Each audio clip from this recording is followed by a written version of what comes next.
Let's get this started.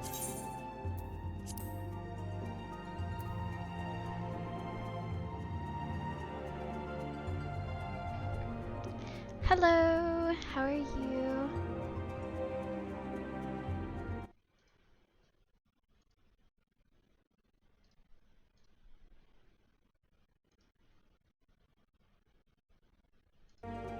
You know, I feel so bad, but your username doesn't fit my memory of anyone. But I am assuming that you have another username that is falsified hero, if I'm correct.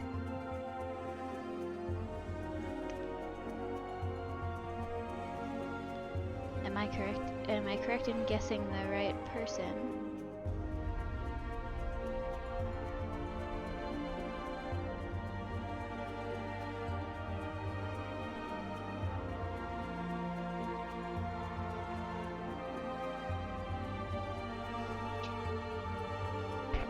I don't know if you can hear me or not.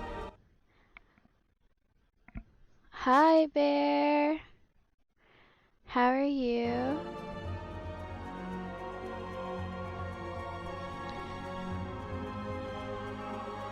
Random glasses. Am I correct? Can y'all hear me?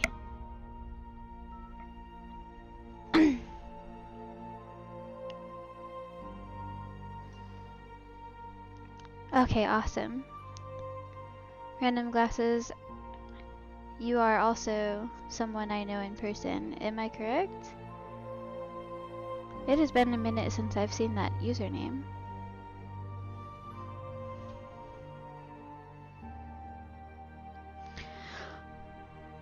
Or maybe...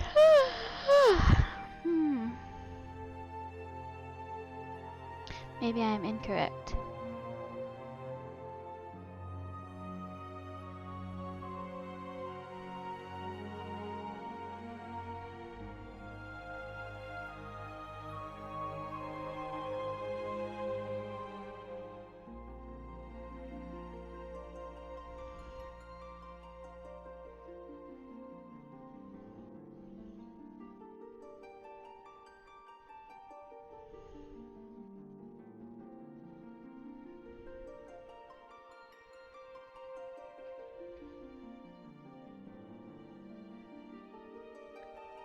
Morning?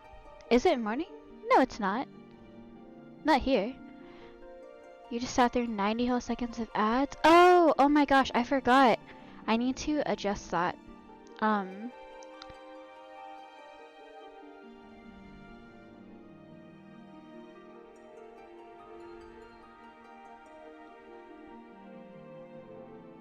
Is it morning?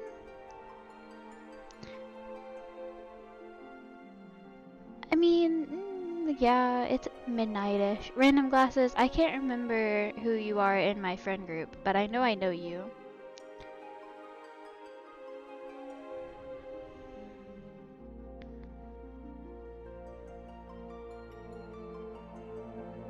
And now I know that you're in my time zone.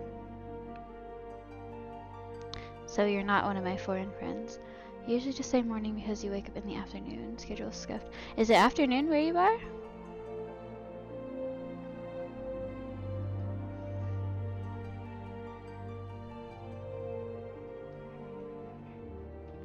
I know who you aren't, random glasses.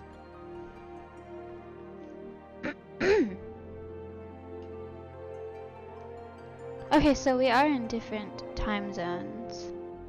Bear, just slightly.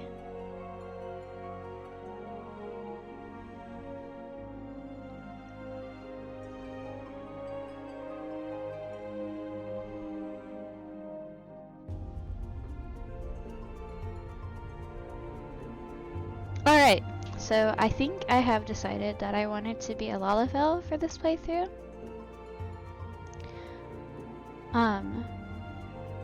But because it is a new playthrough and you guys are here, is there another class that you think I should play instead? I am going to play a female character just because I don't want to voice a male character all the time. And if I have like things to say in the dialogue, I would like to use my regular voice. So, but is there a character we prefer? So we have the here.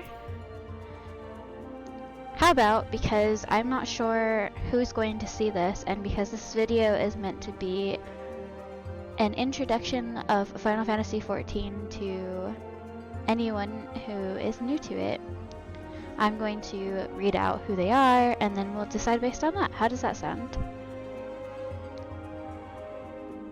So we're gonna see.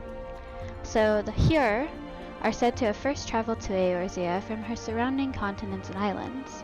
3 great migratory waves later, they are now the most populous of all the civilized races. They exhibit a relatively modest physique, both in height and build, and are known for their peculiarly short, rounded ears.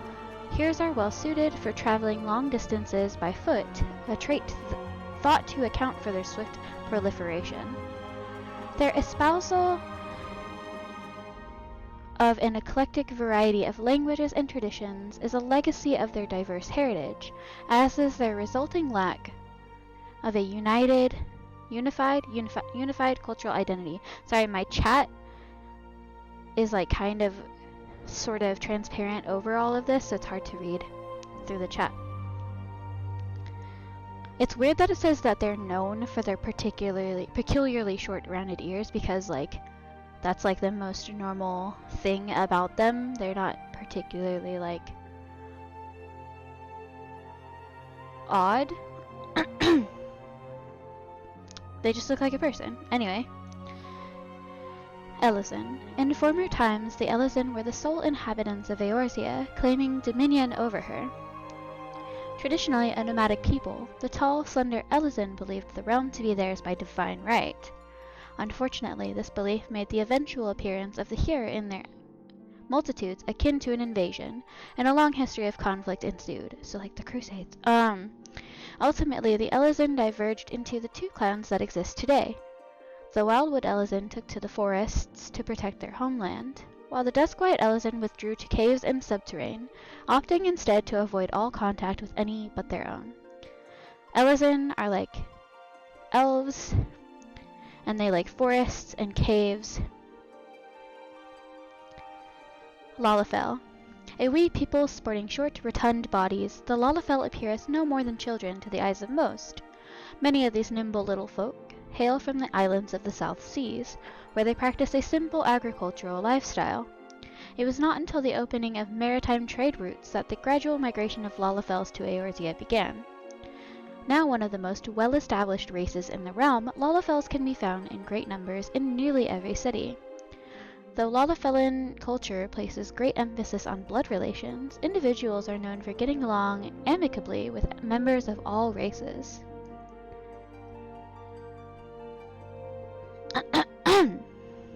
Mikote. The ancestors of the Mikote made their way to Eorzea during the Age of Endless Frost, traversing the frozen seas in pursuit of wildlife upon which they subsisted. Adaptation to a hunting lifestyle has fashioned them with a keen sense of smell, powerful legs, and a tail which provides them with exceptional balance. Mikote are known to be very territorial, and many individuals tend to lead solitary lifestyles, particularly males. Roegadyn.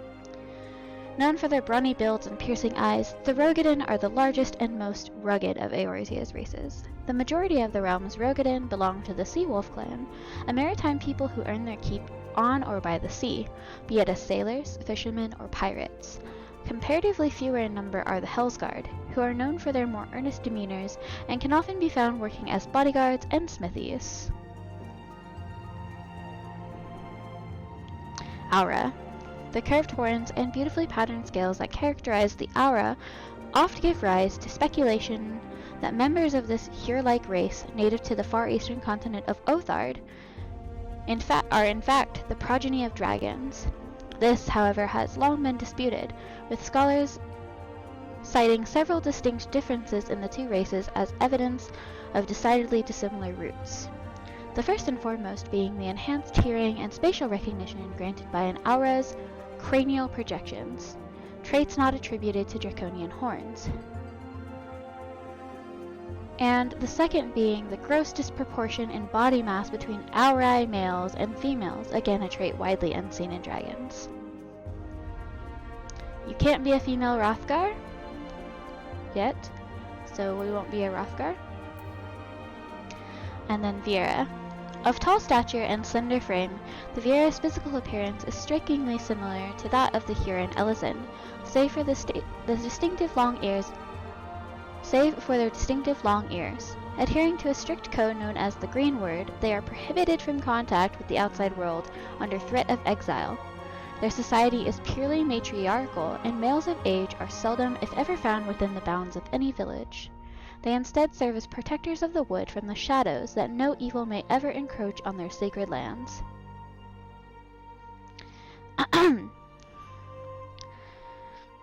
So, depending on which race we're going to play as, we are also going to choose a starting city, because I am going to follow kind of like a bit of the lore. Now there are a few places where that is difficult, because some races aren't super populous in any of the areas.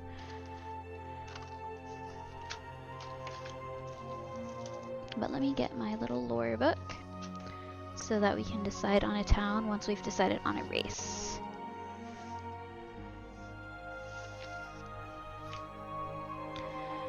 Okay, so Aura.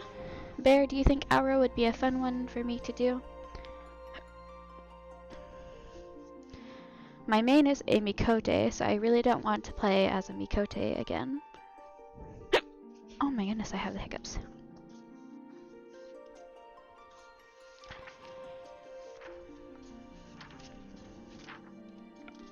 Also, I know you guys can hear me now, but very importantly, is the sound really, really loud, where it's kind of like overcompensating, or are we at a good level right now?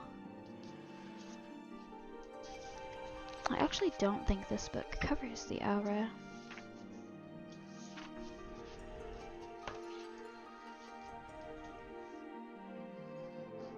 Oh, it does, on page 90.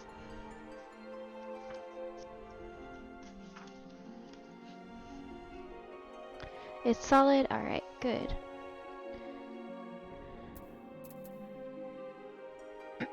Bear, what do you think of Aura?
We may be playing as Aura, so let me see which of the towns is most likely to see Aura.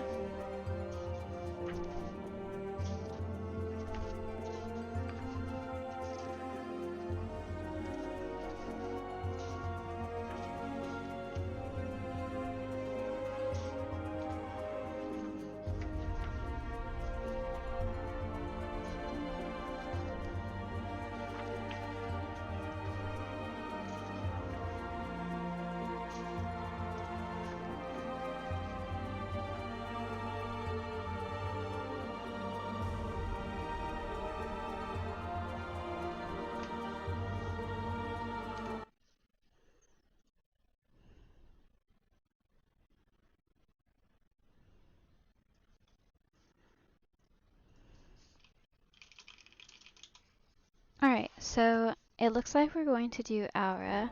Every city has an other category, which is about 10%. Aura do not really hail from the main 3 cities, they hail from the east. So it is a bit odd lore-wise to be Aura. So we have the Ryan and the Zayla. So the Ryan, our creation myth tells of a Dawn Father and a Dusk Mother from whom all Aura are descended. The Ryan believe their veins to run thick with the blood of the former, the Dawn Father. Their brilliant white scales and iron wills serving as proof of this divine lineage. Unlike their sister clan the Zayla, who bloody the land with endless tribal conflict, the Ryan have embraced a life of tranquility and solitude, long abandoning the nomadic lifestyle of their ancestors to settle the deep valleys of Othide's mountainous eastern reaches.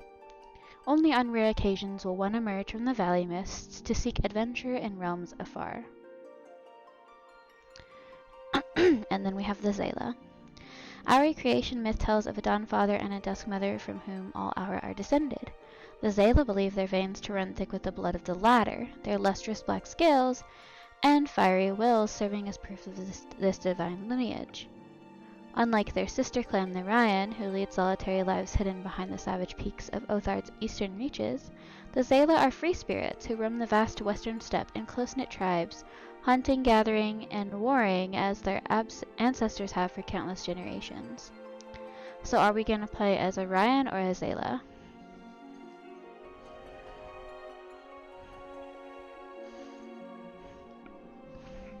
Ooh, I'm actually going to do this.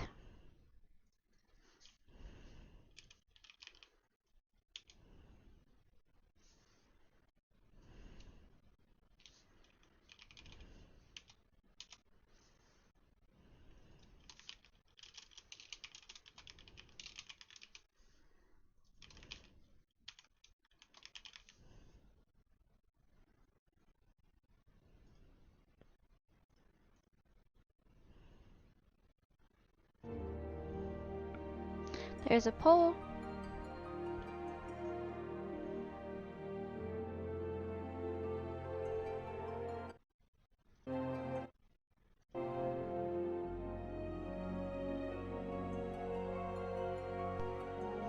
And you have 2 minutes to decide.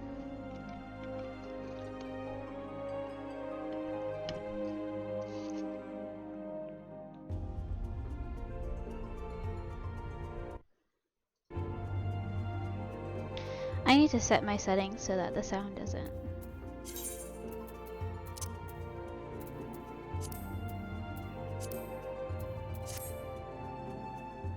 There we go.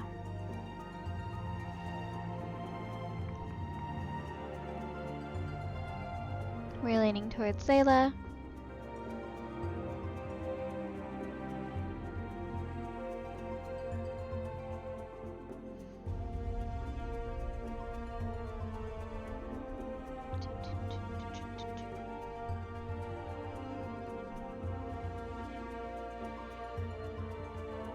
I'm dancing in my chair waiting for this poll. I think 2 minutes may have been plenty of time. Excuse me.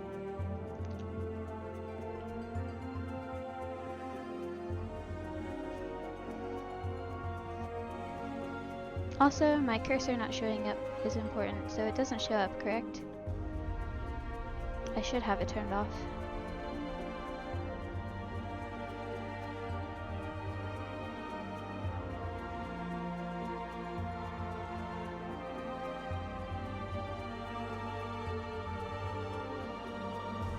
Few seconds left on the poll. It looks like we're going with Zayla.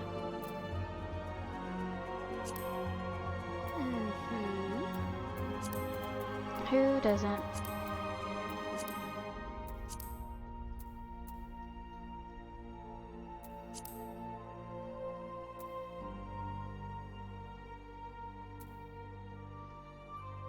I kind of like the curved ears.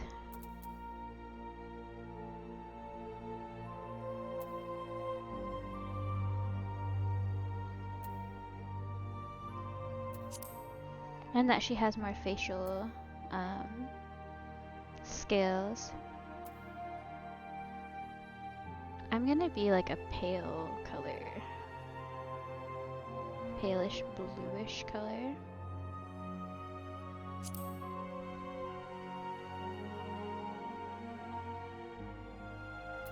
No, I think maybe...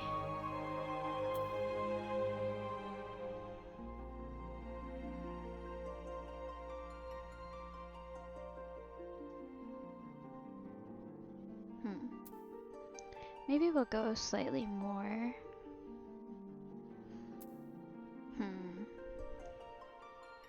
Trying to decide if I want to go more humanoid or more like a pale blue. I think I like the pale blue. Alright. I really like the jellyfish hair, minus this back part. I wish they would take that off.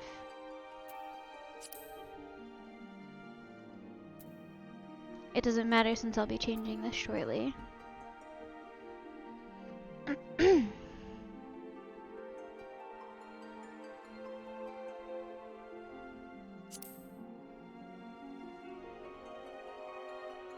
I think this actually works on her really well for a starting hairstyle.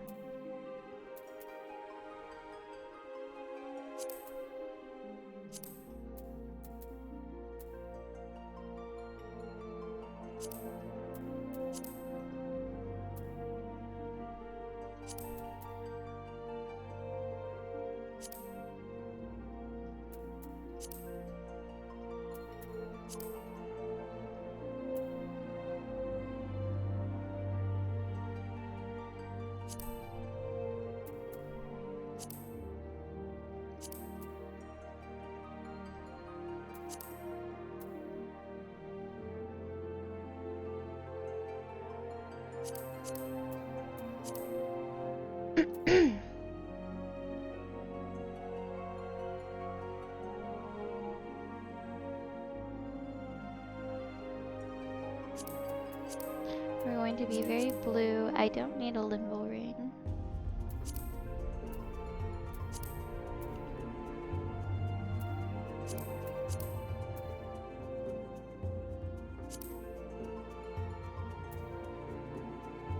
I like the little pointy nose.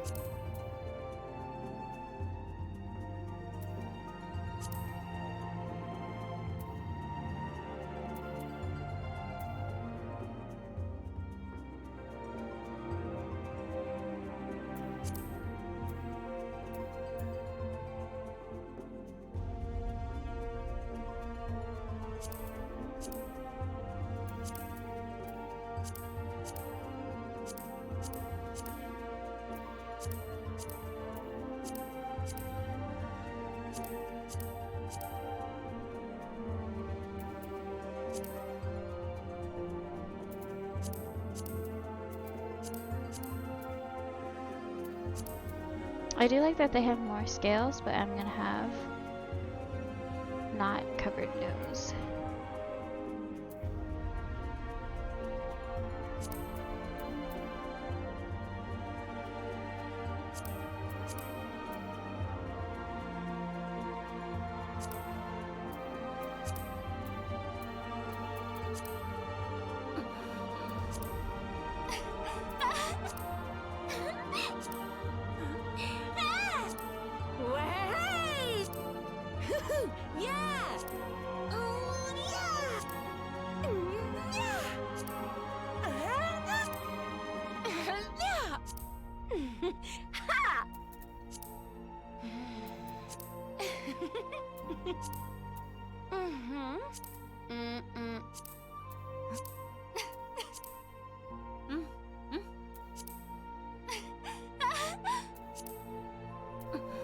I like the quietness of this.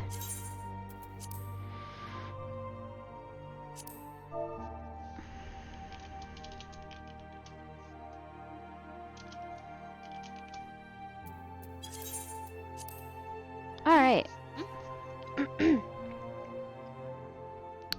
The Eorzean year consists of the moon Menphina revolving around Hydaelyn's 2 astral and umbral poles, while fluctuating between each of the 6 elements. In this, the year can be said to be the length of 12 moons. So for this, I'm just going to put in my birthday, which is the 5th umbral moon on the 12th.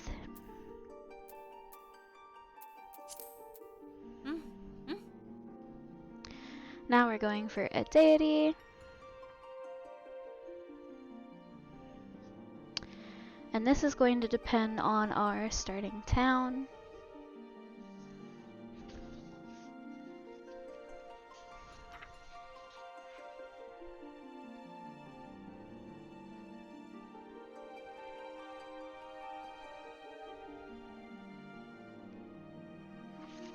So there's Limlayan.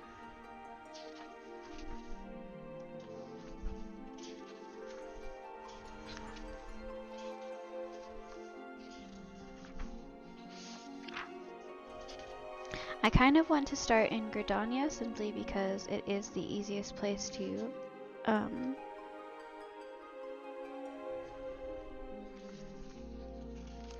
like start a crafting thing.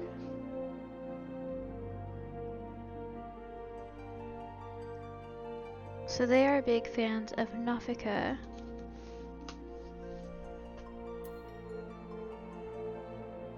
In Nafika... Oh, right, I'm doing this for people new to the game, so... First. Halone, mover of glaciers and goddess of war, is the guardian deity of Ishgard. She commands the element of ice, and is associated with the first moon of the Eorzean calendar. Halone is the daughter of Rhalgr and a bitter rival of Nafika. She is most often depicted as a relentless warrioress armed with a bronze great shield. Her symbol is the 3 spears. Menphina is keeper of the moon and the goddess of love. She commands the element of ice and is associated with the second moon of the Eorzean calendar. Menphina is the sister of Azema and the divine lover of Oshan. She is most often depicted as a maid carrying around skillet. Her symbol is the full moon. Thaliak, ruler of rivers and wisdom, and god of knowledge, is the guardian deity of Sharlayan. Sharlayan? I think it's Sharlayan. He commands the element of water and is associated with the 3rd moon of the Eorzean calendar. Thaliak is the father of Limlayan and the teacher of Biragat. He is most often depicted as a reserved scholar holding an ashen staff. His symbol is the scroll. Nimia is the watcher of celestial bodies and goddess of fate. She commands the element of water and is associated with the 4th moon of the Eorzean calendar. Nimia is the younger sister of Althic and master of Rhalgr. She is most often depicted as a weaver donning a white silken veil. Her symbol is the spinning wheel. Limlayan, watcher of the seas and goddess of navigation, is the guardian deity of Limsa Lamensa. She commands the element of wind and is associated with the 5th moon of the Eorzean calendar. Limlayan is the daughter of Thaliak and the elder sister of Nafika. She is most often depicted as a strong fisherwoman wielding a long-bladed harpoon. Her symbol is the wave.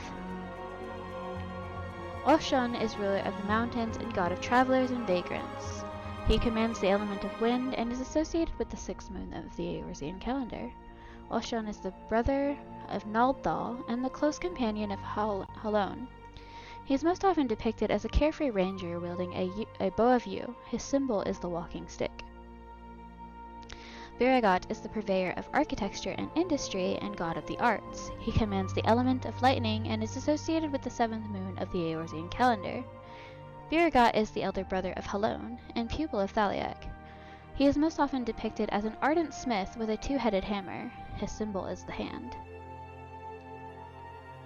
Rhalgr, breaker of worlds, is the god of destruction and guardian deity of the now fallen nation of Alamigo. He commands the element of lightning and is associated with the 8th moon of the Eorzean calendar. Rhalgr is the father of both Biragat and Halone and serves as the attendant to Nimia. He is most often depicted as a magus carrying a staff of bronze or magus. His symbol is the streaking meteor. Azema is keeper of the sun and goddess of inquiry. She commands the element of fire and is associated with the 9th moon of the Eorzean calendar. Azema is the daughter of Althic and the elder sister of Menphina. She is most often depicted as a noble lady holding a golden fan. Her symbol is the radiant sun. Nalthal, overseer of the underworld and god of commerce, is the guardian deity of Ul'dah. He commands the element of fire and is associated with the 10th moon of the Eorzean calendar. Nalthal is the single manifestation of the deific twins Nald and Thal. He is most often depicted as a discerning merchant holding a balance. His symbol is the cowrie, an ancient shell currency. Nafika, tender of soils and harvest, and goddess of abundance, is the guardian deity of Gridania. She commands the element of earth and is associated with the 11th moon of the Eorzean calendar. Nafika is the daughter of Azema and a younger sister of Limlaean. She is most often depicted as a jubilant farmer holding a scythe of steel. Her symbol is the spring leaf. Althic is the surveyor of change in space and god of time. He commands the element of earth and is associated with the 12th moon of the Eorzean calendar. Althic is the father of Azema and Menphina, an elder brother to Nimia. He is often depicted as an austere emperor wielding a mithril great axe. His symbol is the hourglass. So what I want to do... Ooh, stretch really fast. Is I either want to go with Nafika because she is Gridania's guardian deity, or I want to go with Halone because the race that I'm playing as and the group that I'm playing as, the clan, is like all about war and conflict. So I'm either going with Halone or Nafika.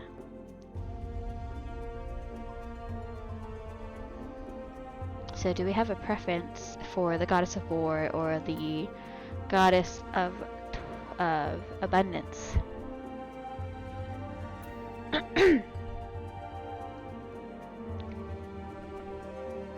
If I had to guess, it would be Halone.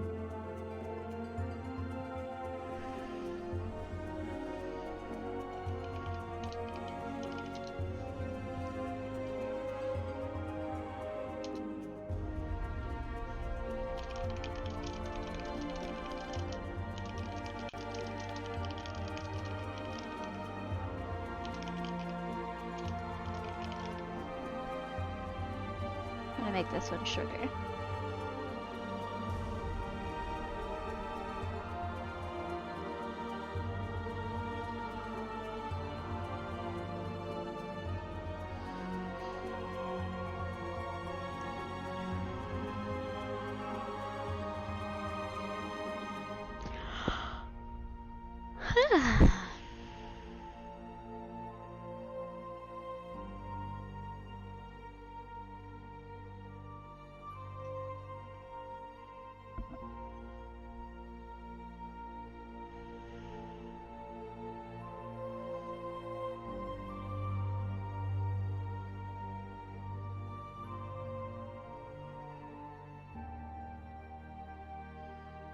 And if there's no votes, I'll probably go with Halone, just because it matches my character more.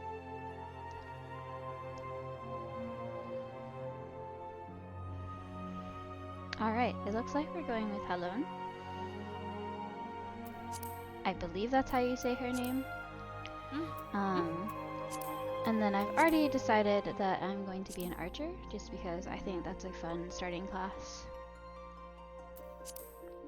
And we're going to start in Seraph.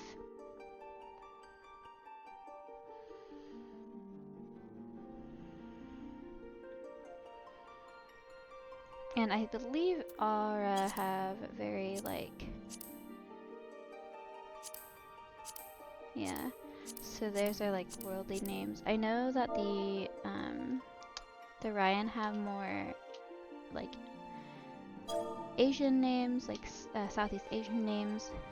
So I'm actually going to step outside of the naming conventions just a little bit for this one, just because I don't know any of the names that I would go with for the normal naming conventions.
Yeah, so we're going to stick with the naming conventions for the Ryan.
So we're going to use Nausicaa, which is for nightshades, family of plants.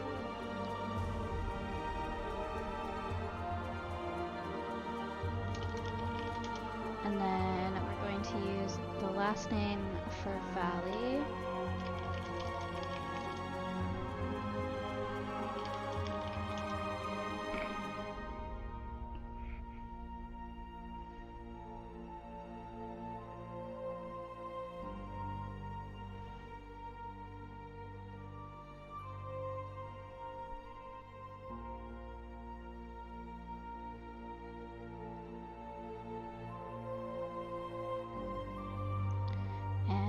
For Valley, it's going to be Tani, so it'll be Nightshade of the Valley.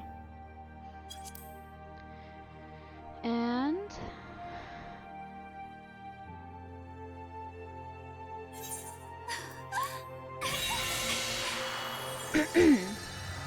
that'll work because they are from valley-like regions. Alright, so that took a lot of time and thought. But here we are. We're starting in Gridania. Oh, also I believe my audio is in Japanese still.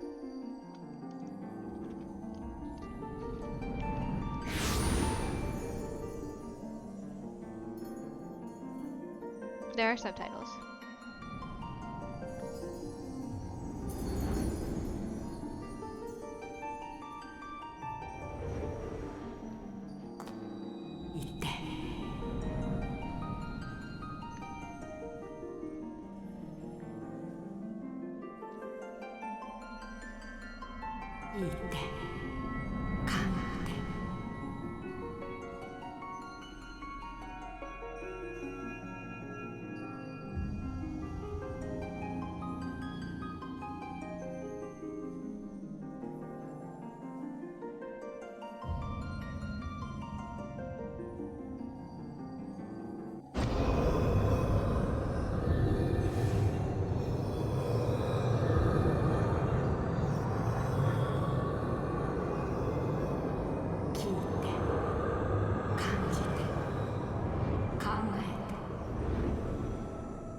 Oi. You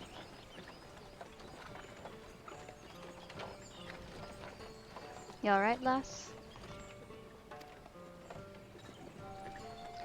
We're moaning in your sleep and sweating buckets besides. I don't have voice acting skills. That'll be the Aether, I reckon. Some are more prone to the sickness than others. No need to fret, though. You'll soon get used to it.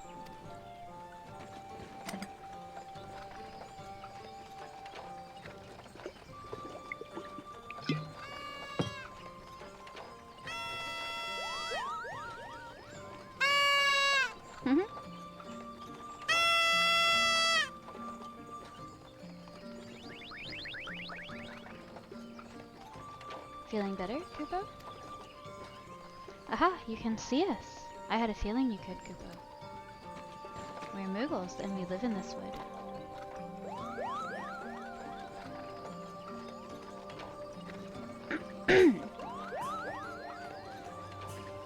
Normal folks can't see or hear us, which makes you special, Kupo.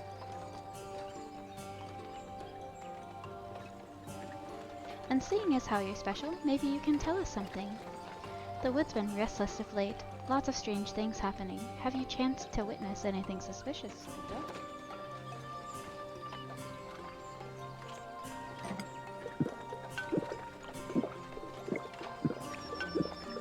But of course you haven't. You've only just arrived. Well, there's nothing for it then. We'll just have to keep looking. Nice to meet you, Kupo.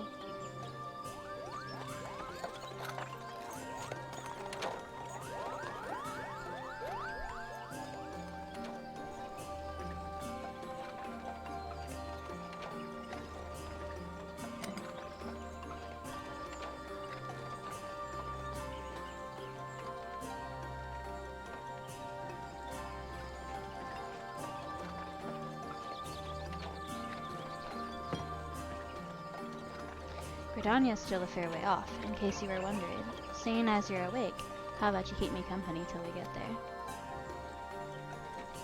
Them young'uns don't much care for conversation, see. Bremont's the name, and Penland's betrayed. As for your good self, judging by your unusual garments, I'd say you were one of them new adventurers, am I warm? I knew it. Going wherever the wind blows, seeking fortune and glory. Now that's what I call living. So long as you can avoid dying, I mean. Ain't no secret that adventuring's a risky business these days especially. What was it that first attracted you to it?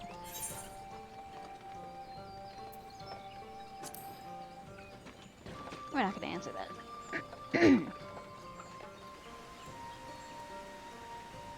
Well, if you ain't inclined to tell, I ain't about to pry. Might be as old Bremon's the chatterbox, but he sure as hells ain't no busybody. We all have a secret or three, don't we? Me? Dozens. And I'd rather they stayed secret too, which is why I don't go sticking me nose where it ain't welcome.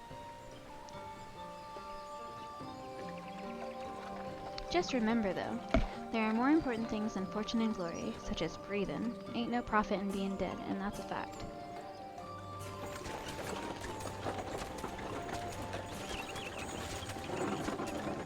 Halt. Go no further. What's this then? Ooh. Wah! What's going on? A skirmish has broken out up ahead with the Ixal. For your own safety, you must remain here until...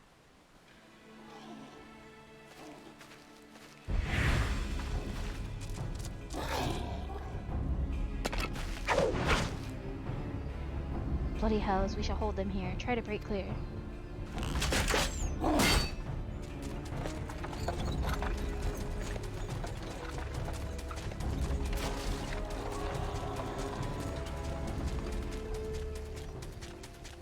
Do the Aura have ears? That was too bleeding close. Nice of the Ixal to send us a welcoming party, though, eh? Joking aside, this won't be the last time you meet those feathered fiends, so just you take care, alright? By the by, is this your first trip to Gridania?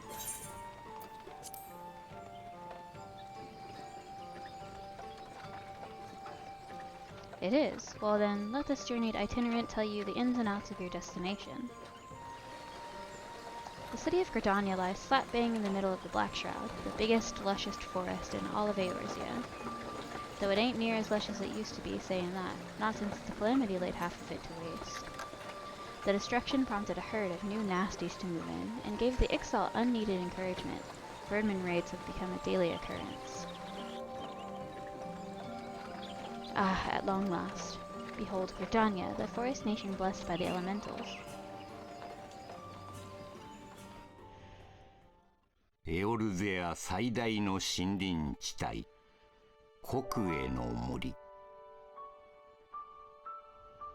この地を領する都市国家グリダニアは森の都と謳われる誉れ高き古都である。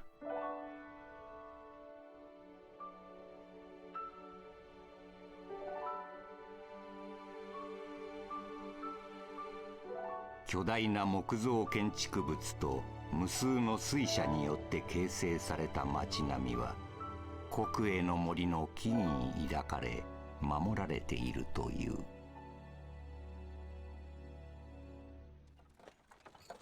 零災から5年、復興に向けて動き出したこの年に今一人の冒険者が訪れようとしている。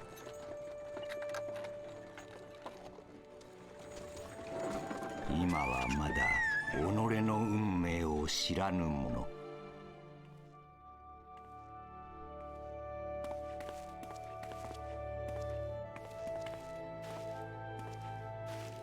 And here's where we part ways, lass.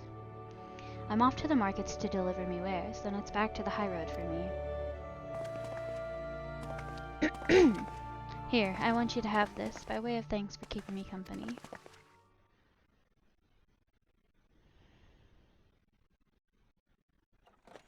Hey, you never did tell me your name, did you? Well, here's an idea. Become the sort of storied personage I can brag about having met, and I'll consider us square.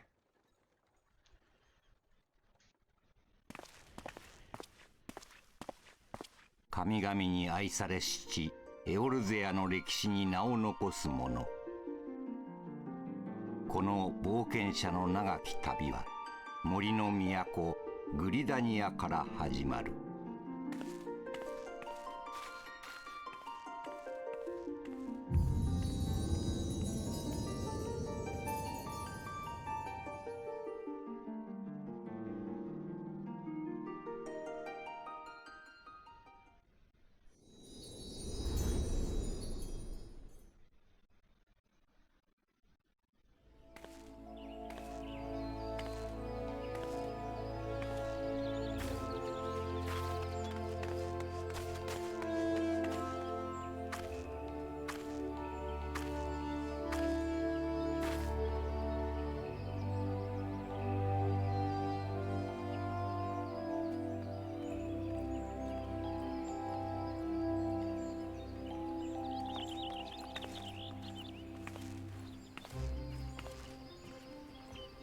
You there, yes you. Your face is not known to me, newly come to the city, no doubt.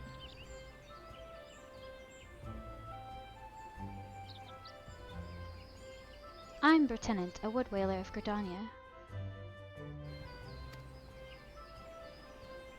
It is my duty to protect our nation from her enemies while welcoming those who may yet prove her friends. Let us see which you are.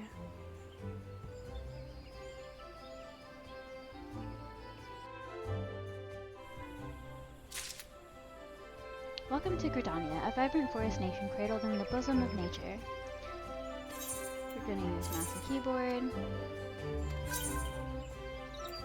Alright, really quickly.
So many settings.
And then hotbar settings.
Alright.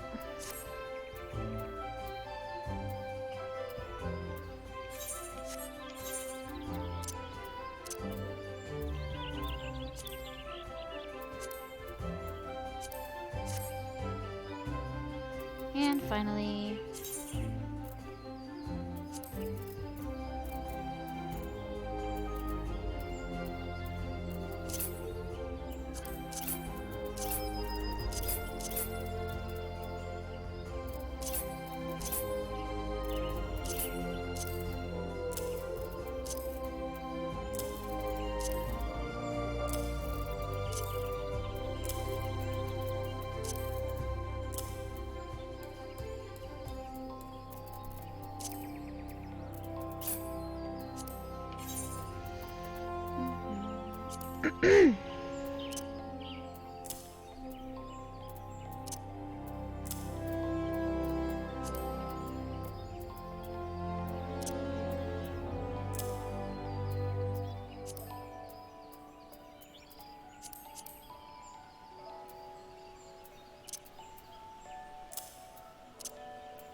do I have everything I need?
Alright. Ugh. Yep. All of the settings. Alright. Now I remember what actions go here.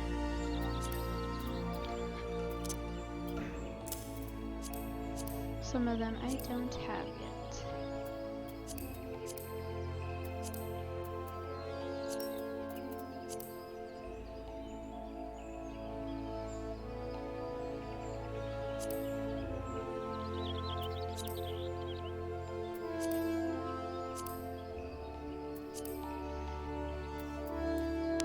Alright.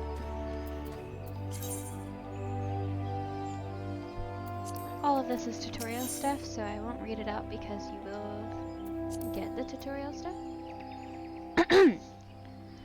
Coming to Gridania. To be recognized as an adventurer in the city-state of Gridania, you must first register yourself with the Adventurers Guild.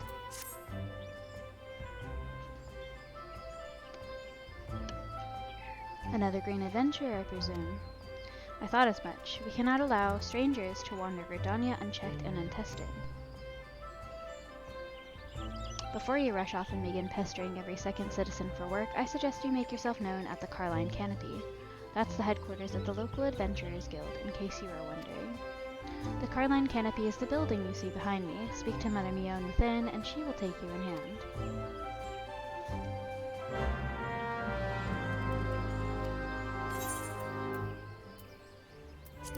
so it's in my duty list.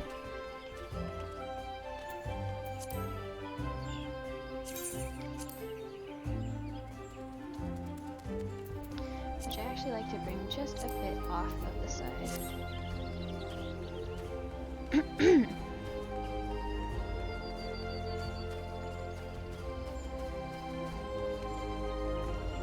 Mail.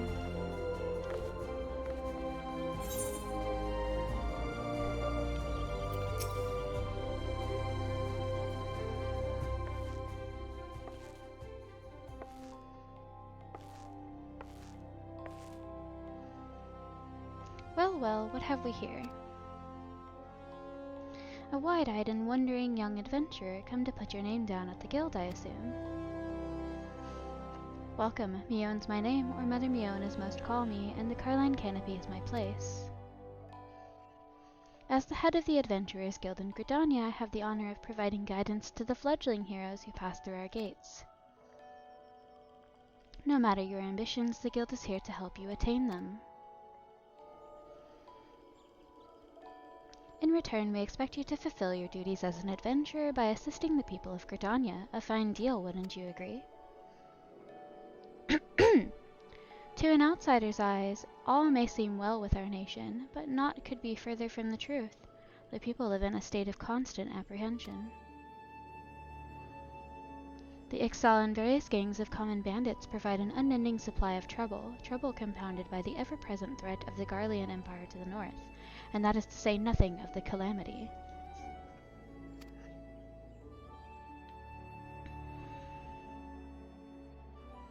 Even now the wounds have barely begun to heal. Ah, but I speak of it as if you were there. Forgive me. 5 years past, Eorzea was well nigh laid to waste when a dreadworm emerged from within the lesser moon Dalamud, and rained fire upon the realm. It is this which people call the Calamity. Scarcely a square mom of the Twelveswood was spared at the devastation, yet despite the forest's extensive wounds, not a soul among us can recall precisely how it all happened. I am well aware of how improbable that must sound to an outsider. It is improbable, but that's also true. For reasons we can ill explain, the facts surrounding the Calamity are shrouded in mystery. There are as many versions of events as there are people willing to recount them. Yet amidst the hasty recollections and conflicting accounts, all agree on one thing, that Eorzea was saved from certain doom by a band of valiant adventurers. Whatever else we've misremembered, none of us have forgotten the heroes who risked life and limb for the sake of the realm, and yet whenever we try to say their names, the words die upon our lips. And whenever we try to call their faces to mind, we see naught but silhouettes amidst a blinding glare. Thus have these adventurers come to be known as the Warriors of Light. Ahem, pray do not feel daunted by the deeds of legends. We do not ask that you become another Warrior of Light, only that you do what you can to assist the people of Gridania. Great or small, every contribution counts. I trust you will play your part. All that's left, then, is to conclude the business of registration. Here's a quill. Scrawl your name right there. Oh, and I would appreciate it if you used your real name. There is a special place in the 7th Hell for those who use amusing aliases.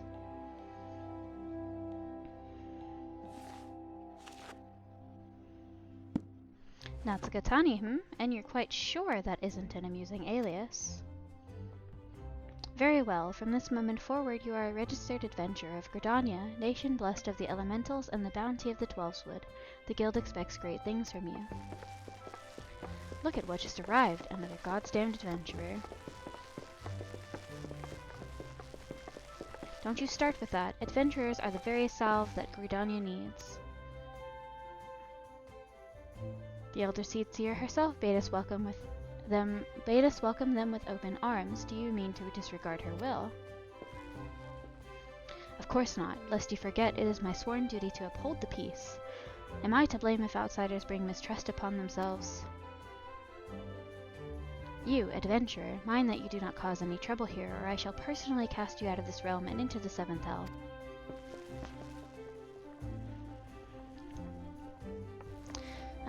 Pay that outburst no mind. He only meant to counsel you. Suspicious characters have been prowling the 12's of late, you see, and the Wood Whalers feel they cannot afford to take any chances. As is often the way with folk who live in isolation, Gridanians are wont to mistrust things they do not well know, your good self included. Fear not, however, given a catalogue of exemplary deeds and no more than a handful of years, the locals will surely warm to you. On behalf of my fellow citizens, I welcome you to Gridania. May you come to consider our nation as your own in time. Now then, you may depend on old Mother Mione to teach you a few things that every adventurer should know. Don't cause trouble.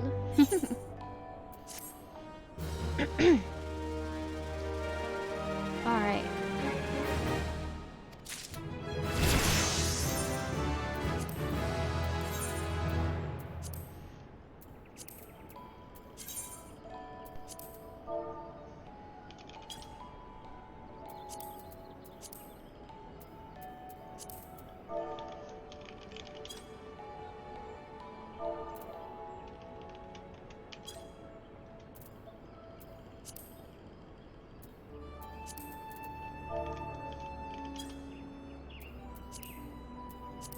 Am I still not quite in?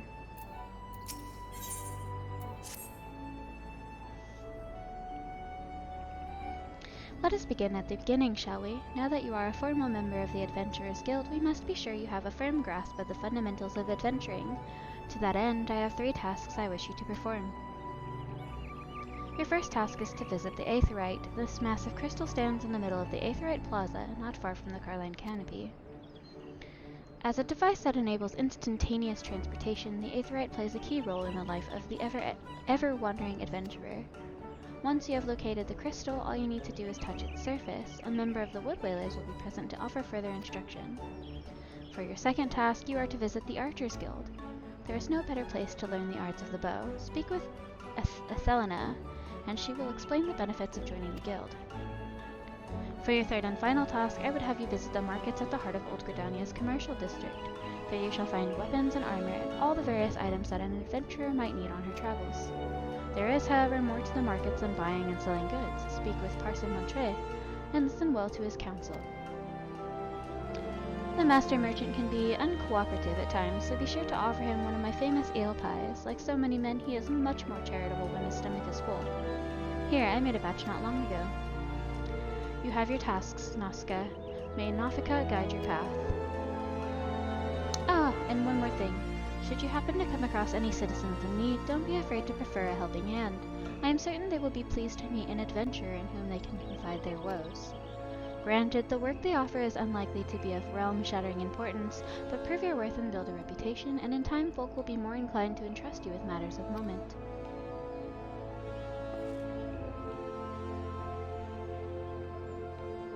I also suggest that you lend an ear to the smith here in the Canopy. The smiths are trusted representatives of the Adventurers Guild, and are an invaluable source of advice for neophyte heroes seeking to train greatness.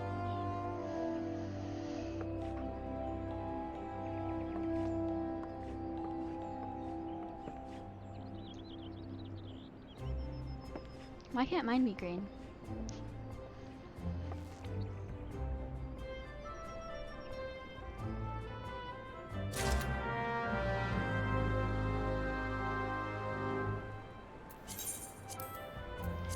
Now am I able to find people?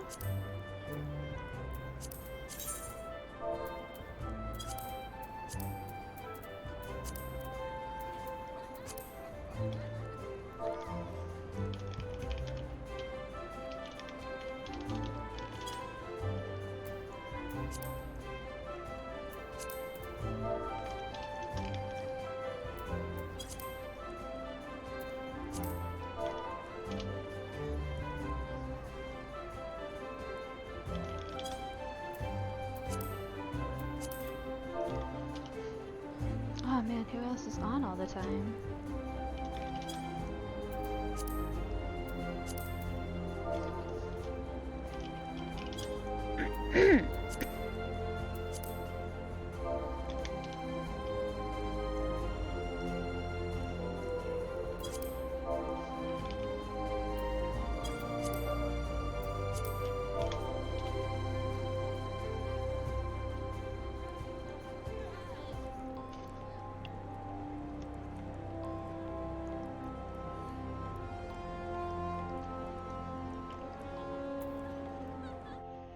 Let's see who's on currently.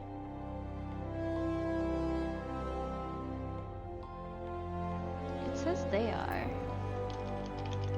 But they may be playing on their other character.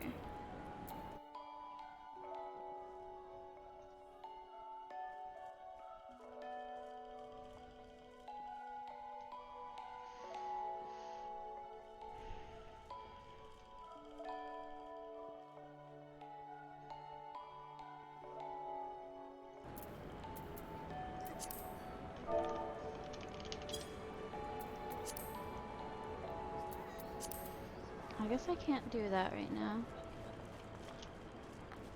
Bear, if you happen to get on later, can you invite me to the FC?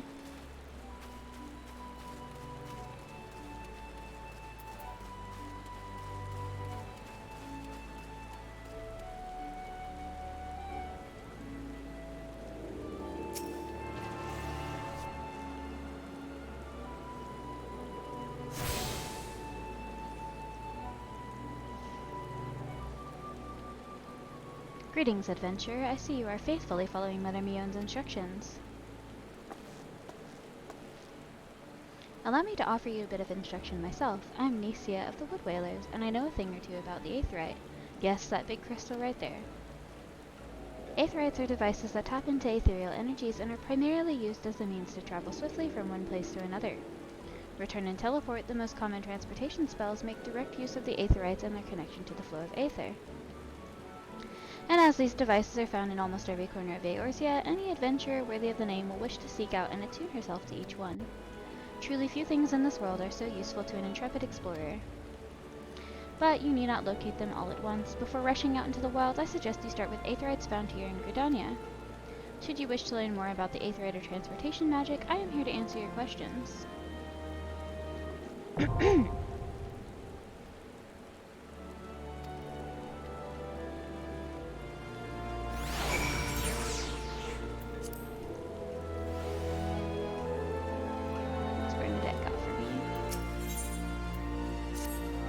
Newly come to Gridania, are you? In search of fame and fortune, perhaps? If you have the confidence in your abilities, I urge you to speak with Chancellor of the God's Quiver. You can find him standing vigil before the Archers Guild. The creatures of the Twelveswood have been behaving most unnaturally of late, and it has fallen to the God's Quiver to pacify them. Alas, they are sorely undermanned. For this reason, they seek able adventurers to supplement their ranks. I am certain that your offer of aid would be well received.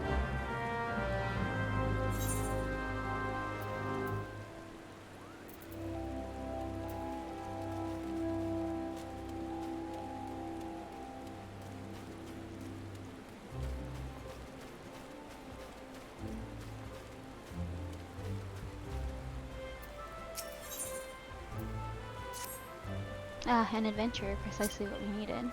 Ah, thank you.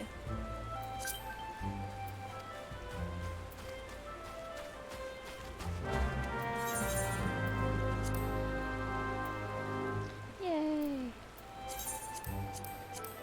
Thank you very much. Alright.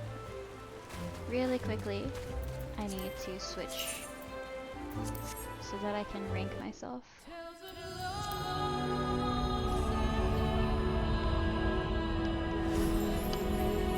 Quick moment. Oh my gosh, I forgot I'm dressed as a shark right now.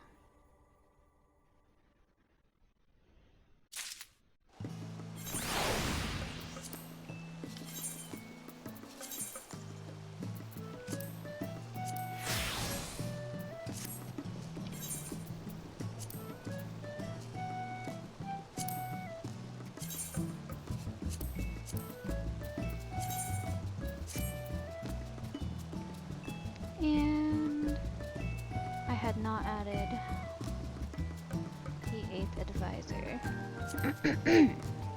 7th advisor, there's 8 total characters. So good.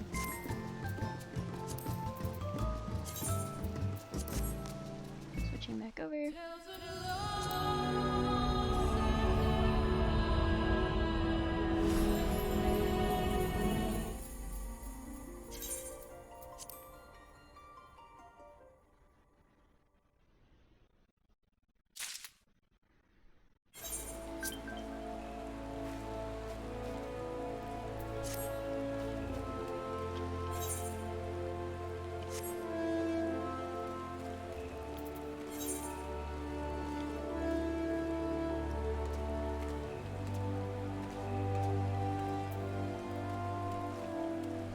honestly think we travel in a loop for this one. I know Old Da kind of guides you around the town, so we're gonna do this loop around.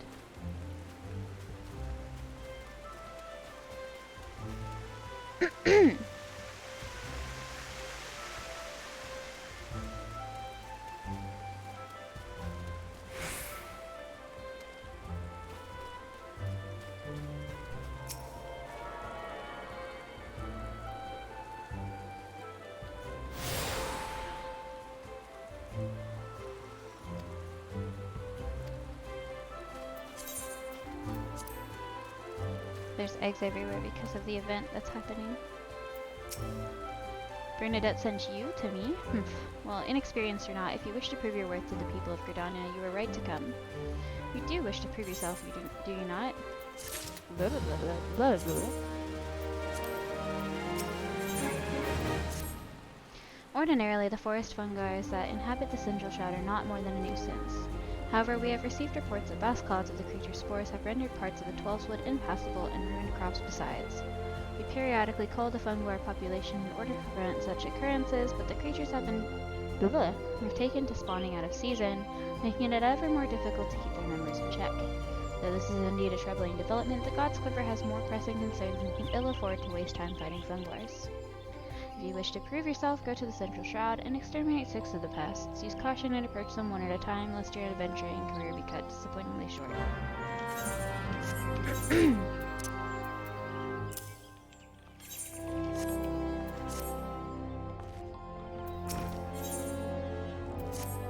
Hail, adventurer, might you have a moment?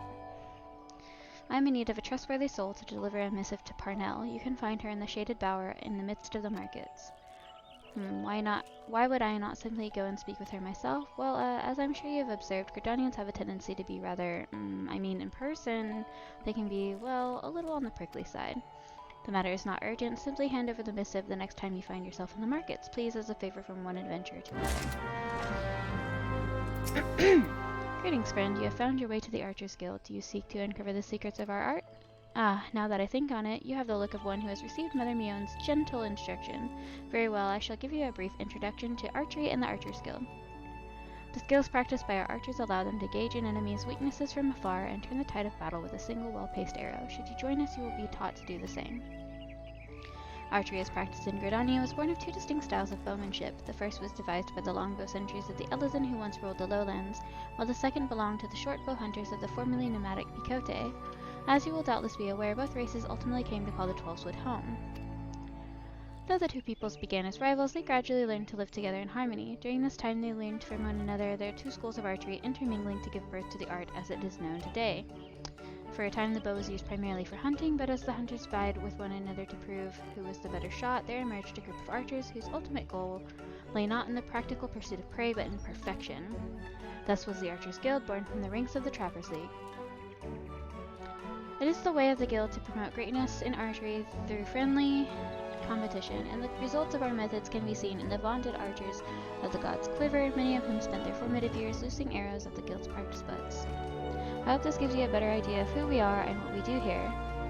Oh, did I see a spark of ambition flare within your eyes? If you wish to draw a string with the finest archers in Eorzea, look no further than the Archers Guild. Before you can enlist, however, you must gain the approval of the Guildmaster. Once you are ready to proceed, speak with me again, and we can begin seeing about your enrollment. So are you resolved to join the Archers Guild? The look in your eye bespeaks your determination. It would be my pleasure to refer you to Guildmaster Lucienne. Lest you worry unduly, Lucienne is an affable and kind-hearted woman, even though those not of the guild have been known to seek her counsel on various matters, and never have they been given fair hearing. Lucienne awaits you in the training area yonder. Present yourself before her and impress upon her your desire to join the guild.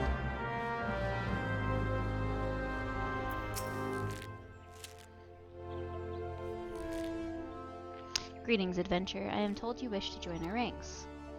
I am Lucienne, the master of the Archers Guild, and I bid you welcome. Our doors are open to all who have the will to learn. Allow me to explain the basics of our art and offer you a foretaste, that's a weird word, of that which we teach the members of our guild. The bow's greatest advantage is its range. Unlike those arms used in other disciplines of war, it allows one to strike at the enemy from afar. Though the bow may not boast the destructive force of a sword or spear, its myriad strategic applications more than compensate for this shortcoming. An experienced archer can immobilize an enemy by striking a leg or sap its strength with a poisoned arrow. Rise to become a virtuoso of archery, and a veritable deluge of death will be yours to rain down upon your foes. By fighting from a distance, we can better assess the battlefield and thereby determine the most advantageous course of action. This is of paramount import, as our role in battle is to exploit the enemy's weakness. With the requisite placement and timing, but a single arrow may serve to turn the tide. To this end, the guild seeks to instill a discerning eye within its members that they might learn to strike at vulnerabilities, swiftly and surely. Now any half-wit can bend the bow, but it is no simple undertaking to become a skilled archer. You must be prepared for a long and arduous journey. Are you resolved to complete that journey? Very well. Now before proceeding any further, I must needs gauge your innate aptitude for archery. To this end, I hereby assign you the following trial. Slay the squirrels, ladybugs, and funguars that roam just beyond the city gates. 3 of each should suffice. In so doing, you will prove your fitness to join the Archers Guild. Report back to me when the task is accomplished. I doubt that it will trouble you unduly.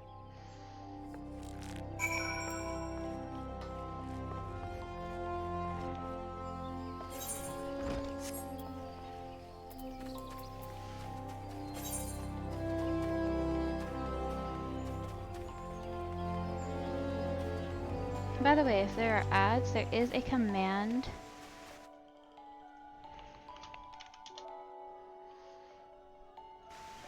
It's just !ad. So if you get an ad, please use the add command so that we can take a quick ad break and you won't miss any content.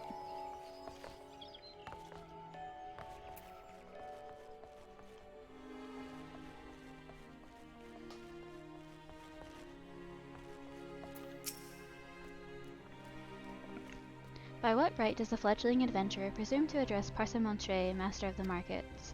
You think you can stroll in here bold as you please and demand my hard-earned knowledge? Ha! A merchant does not for naught, especially when dealing with would-be heroes. If, on the other hand, you had some tasty morsel to curry in my favor, then I might reconsider your request. Come now, this whole encounter reeks of Mion's handiwork, and more specifically her baking. Don't look so surprised, lass. I smelled that eel pile of yours a mile away. Hand it over.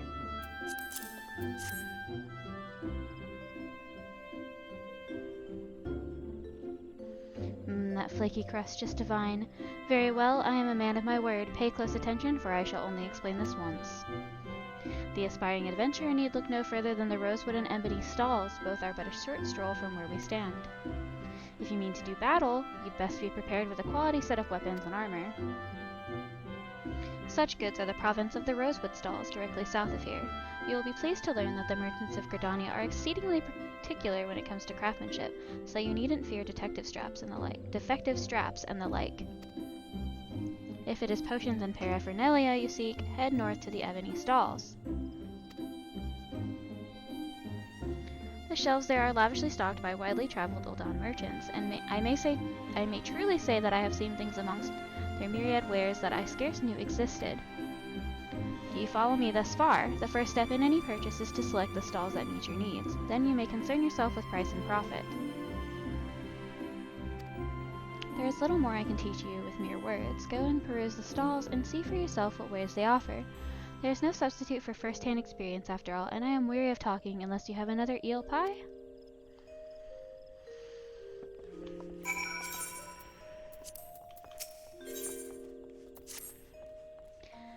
I take it my previous explanation did not suffice to sate your curiosity. Very well, if you wish to know more of the markets, I shall give you a practical education free of charge. As master of the markets, I entertain many requests, this order from the whalers, for example, but I delegate their fulfillment to my hirelings, that I might tend to such tasks as I alone am capable of performing. For your personal betterment, I shall delegate the fulfillment of this particular request to you. I bid you search the stalls for a bone spearhead, a pot of beeswax oil, and a length of brambleweed rope, and deliver them to Sane Gold of the Lancers Guild. There is much more to be found in these stalls if you have the dedication to seek it and the coin to procure it. However, as my representative, you need only offer my name as payment. None will deny me. In fact, many will be all too eager to part with their wares, so numerous are the debts I am owed. A fine proposition, is it not? I am spared a simple task, and you gain priceless mercantile experience. Why, I should rightly charge you for such an opportunity. But worry not, I am a man of my word, and the terms will stand. Deliver the goods to Sanegold, and she may even see fit to reward you.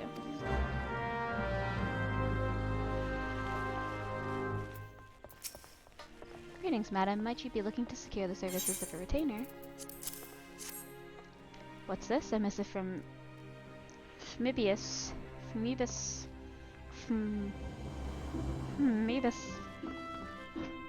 I'm pretty sure the beginning letter of Mikote names is supposed to be silent.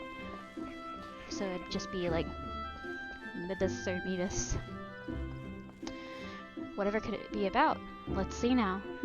She wants to know about the available stock of potions at the markets. Hardly a matter that warrants a letter, much less the hiring of a courier. Why could she not ask the question in person? I sense that adventurers from beyond our borders find Gridanians somewhat difficult to deal with. Are we so truly devoid of warmth? If we mistrust outsiders, it is only because so many of them have brought chaos to the Twelveswood.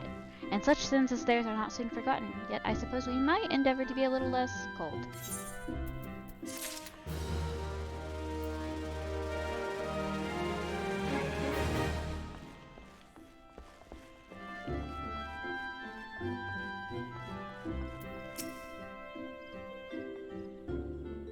Welcome, welcome.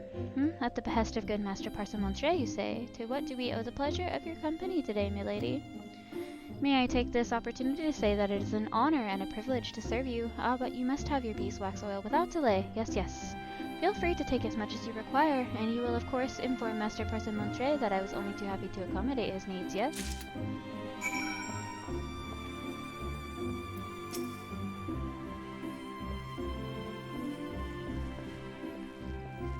Sorry, lass, we ain't open yet. Oh, one of Parcimondre's? Well then, what was it you said you wanted? A bone spearhead. Ah, here she is. Take it and tell that bastard we're squared.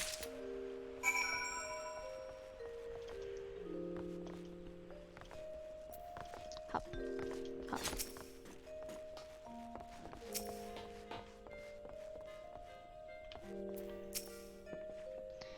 You got discerning eyes, miss. The craftsmanship's truly something, ain't it? Perfect for securing any matter of Parcimondre? Gods, if I ever hear that bloody name again, it'll be too soon. And there I was thinking I might make a guild today. Here, take the damn brambleweed rope and bugger off. So friendly. Gotta love the markets here. Alright.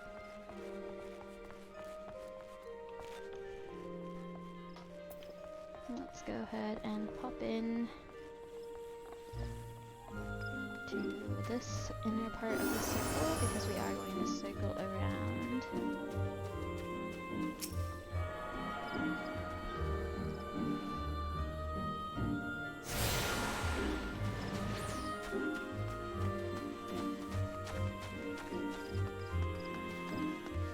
Look, Bear, it's Princess Peach. There she goes.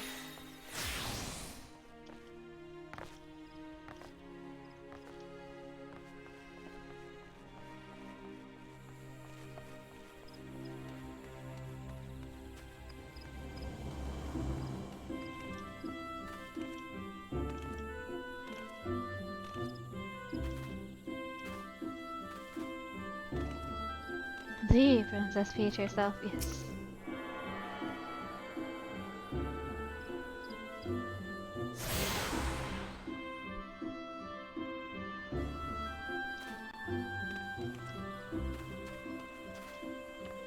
Why is your name Sanegold? So for side quests, I'm actually gonna stop reading because my voice will die. But when it's main story, I will read. So we're just gonna go around completing the side quests. Old Spice, older Utter Blocker hanging out with Wet Dreams at the Av Castle earlier. Ah, yes. Those are particularly amazing names, I would say.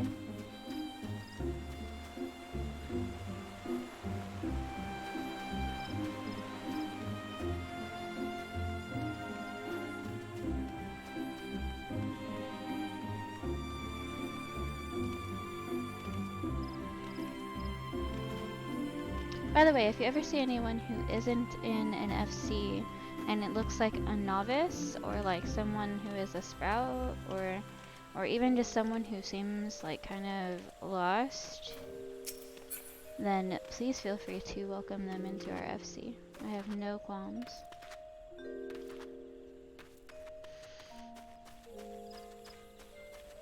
Tonberries!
Yeah, for side quest I won't read the dialogue because that's just simply too much dialogue.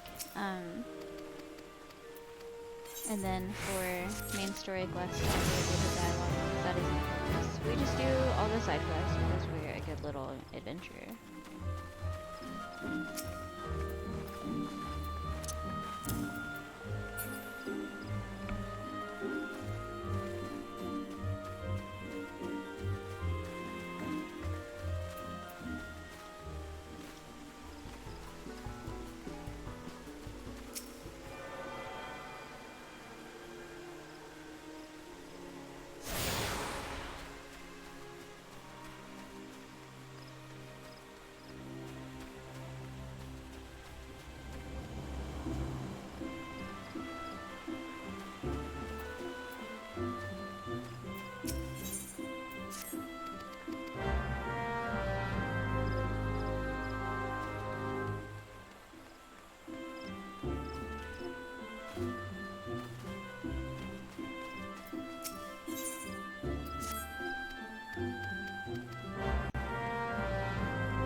wall do?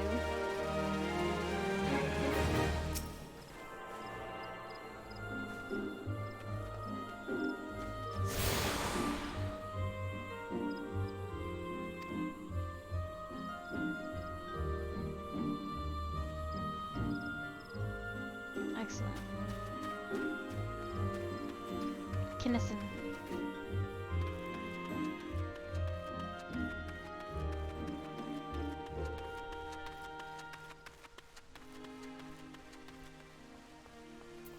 Biddy.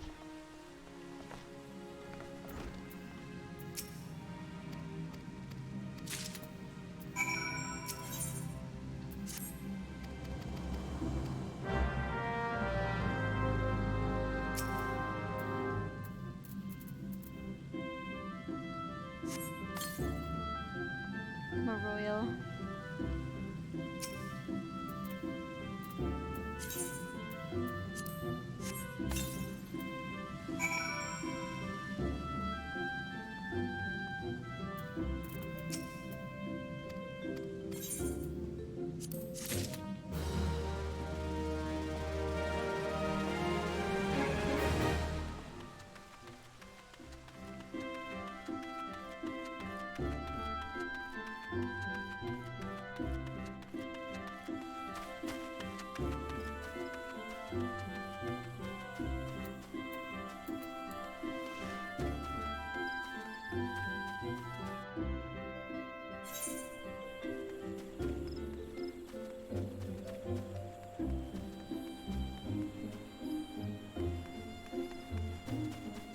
Oops.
The conquering hero returns. You have completed my little tasks, I trust. The 3 locations you visited will feature prominently in your life as an adventurer. It is best you grow familiar with them as soon as possible. And you took the time to listen to the woes of the citizenry? I cannot emphasize enough how important it is to lend your talents to one and all, no matter how trivial the matter may seem. I am thankful that you are an obliging sort, Nazca. It is adventurers like you who will win the hearts of the locals and pave the way for those who follow.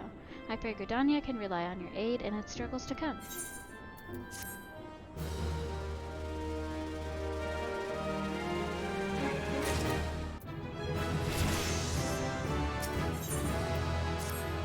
Nazca, have you visited the Bannock on your wanderings? It is a training ground found just outside the city where the soldiers of the Order of the Twin Adder are drilled in swordplay and other martial matters. I mention this because an acquaintance of mine, a gentleman by the name of Galfred, is an instructor there, and I think you may be of use to him. Go and introduce yourself and find out if there's anything you can do to help. Mind you do not stray far from the path. The Tollswood is no place where Mary strolls through the underbrush.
So many squirrels.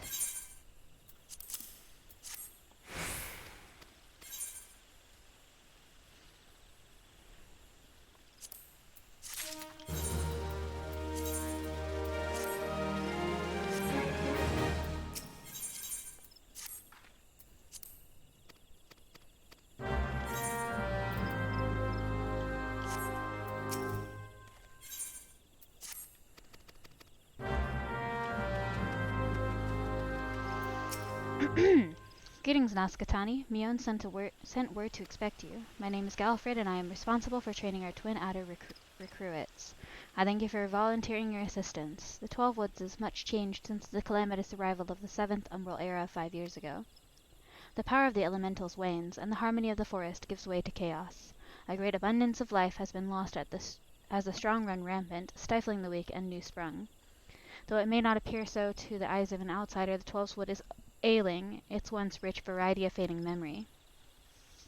For the citizens of Gridania, the restoration of the forest is a sacred duty, and it is my hope that adventurers such as you will offer to aid them in their struggle.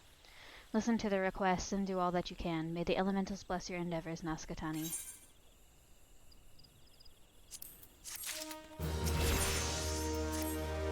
I see you are eager to lend a hand, Nazca. That is well, but I cannot in good conscience send you into the forest until I have established that your equipment is equal to the task. It bears repeating that in the 5 years since the dawn of the 7th Umbral Era, many of the 12 Woods creatures have transformed into vicious, bloodthirsty monsters. Venturing to the forest without the proper gear is tantamount to suicide. I suggest you take some time to evaluate your equipment. Once you deem your armor to be of sufficient quality, present yourself to me for inspection.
Huh.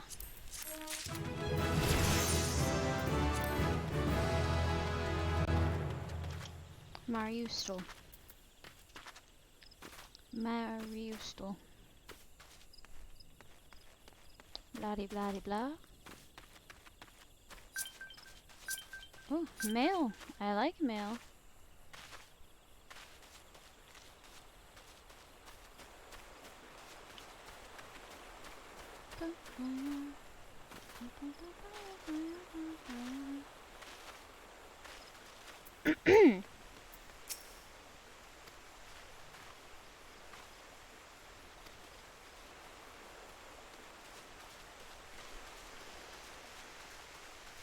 One more.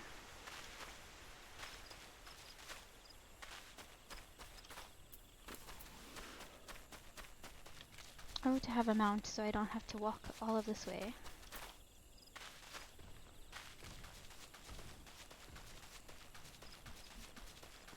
Boing, boing.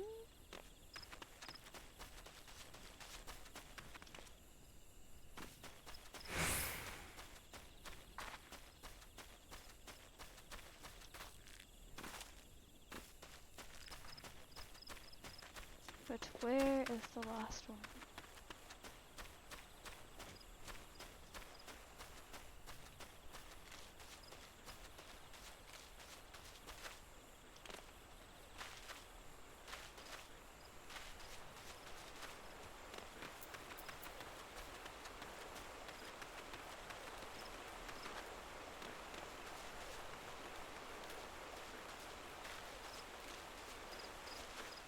I hate when it's these quests where you have to like go in some large area and find whoever.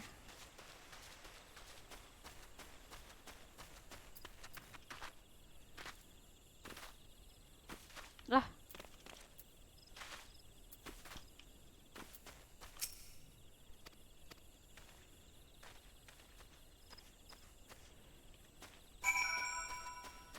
Sub.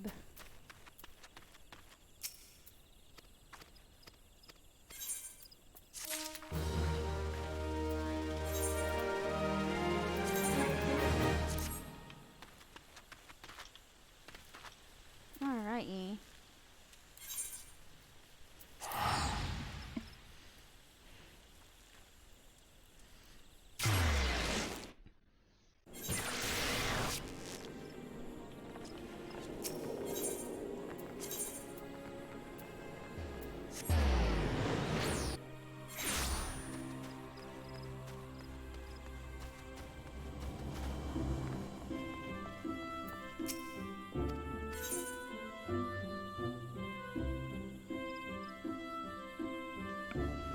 I actually want to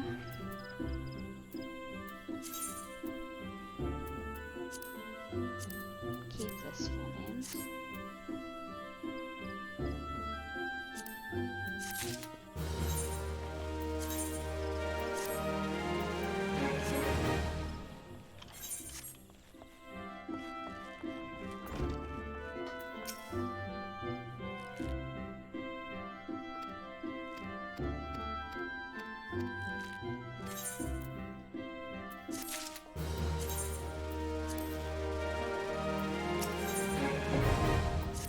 Maybe I should do the class quest as well. Good morrow to you, Nazca. I felt that it was about time you returned. Have you grown more accustomed to the bow? Before we go any further, I wish to ensure you that you've grasped the fundamental essence of archery. Tell me, Nazca, do you truly understand what it means to see clearly?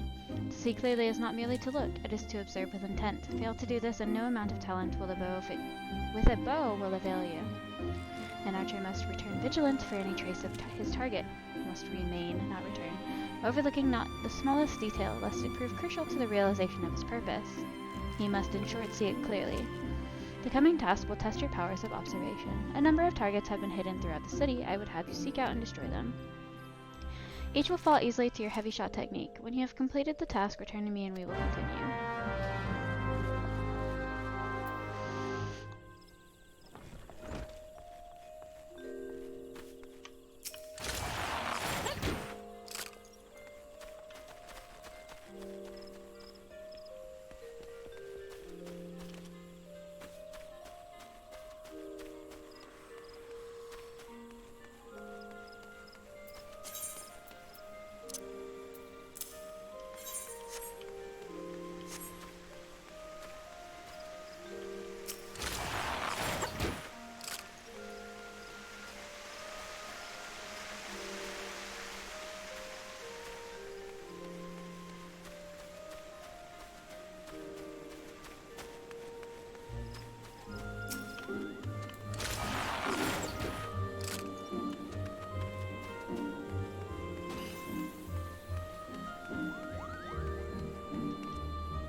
am lazy, we'll teleport.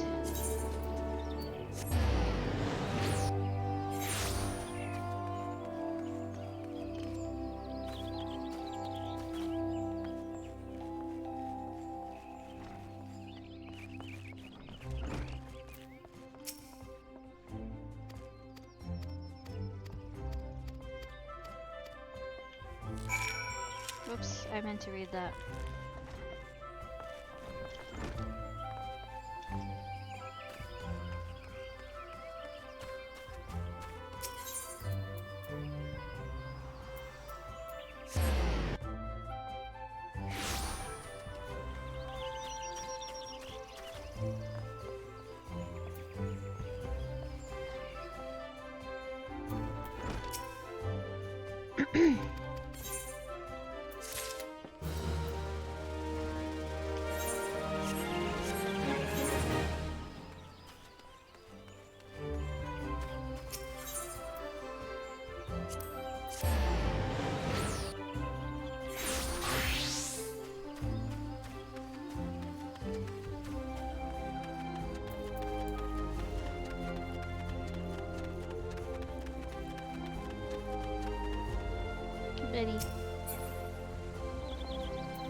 myself in a relatively safe area and take a very quick break.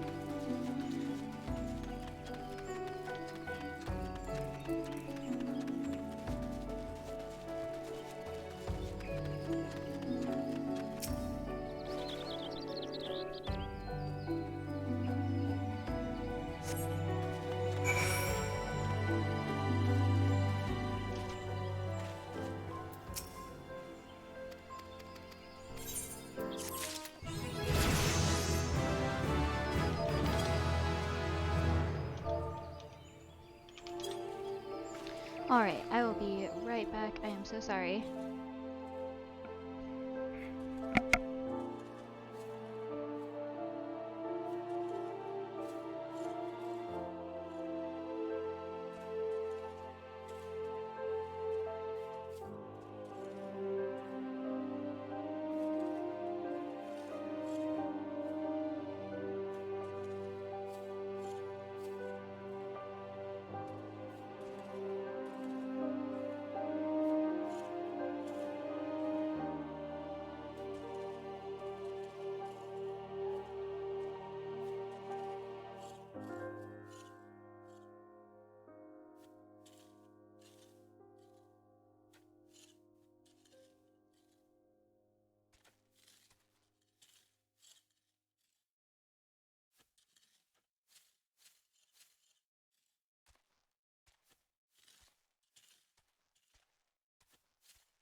Alright, I am back. Okay. I hope everyone enjoyed their break and got a bit of time to stretch and get water. I brought my own new thing of water. I am all good. I just had to get some more water and put some salt in it and mix it up because I have to drink water that I can retain. And to do that, you add a bit of salt. I don't have any baking soda. At least not that I think I can use.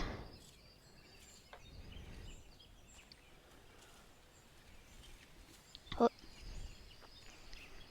not my favorite feeling or taste in the world, but yeah, I just have to drink water to stay hydrated.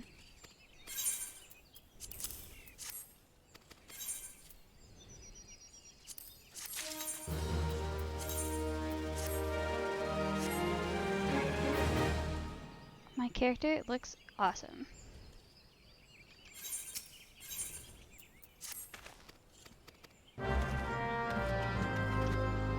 Yeah, I was getting up, doing a little walk around so I could stretch my legs. You know, using the restroom because everyone needs to take a quick restroom break sometimes. And getting some water, so just a few things, that's why it took so long to come back. Most of my breaks won't be that long.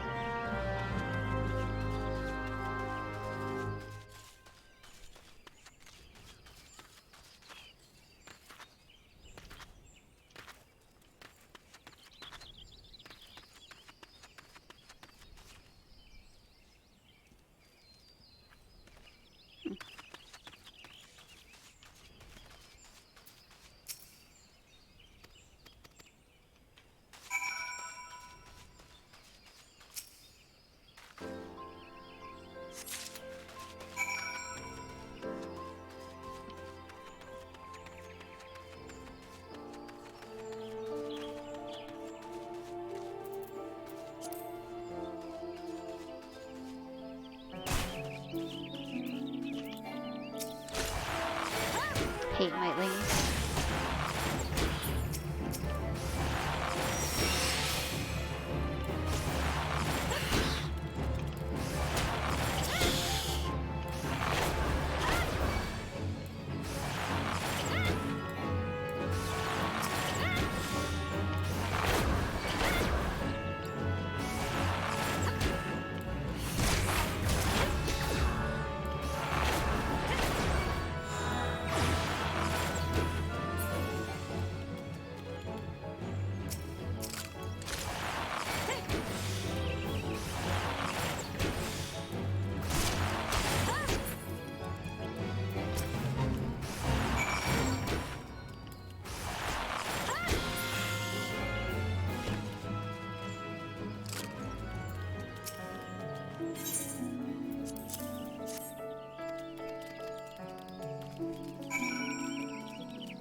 One thing about Gridani is I don't think you're really meant to travel through all of the North Shroud early on, and the other areas seem a little bit easier to traverse early on.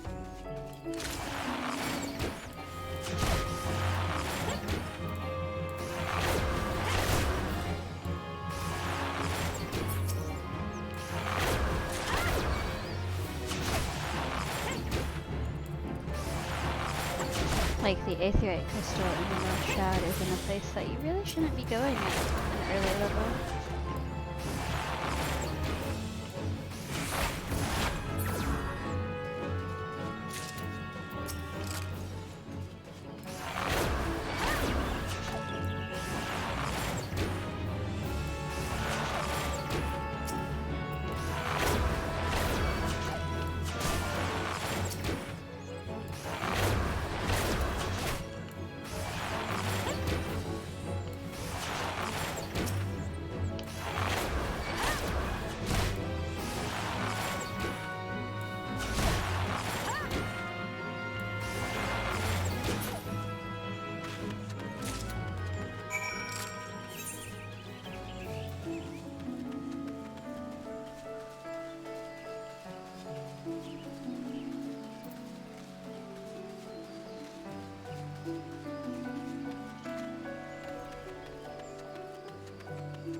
Run, run, run!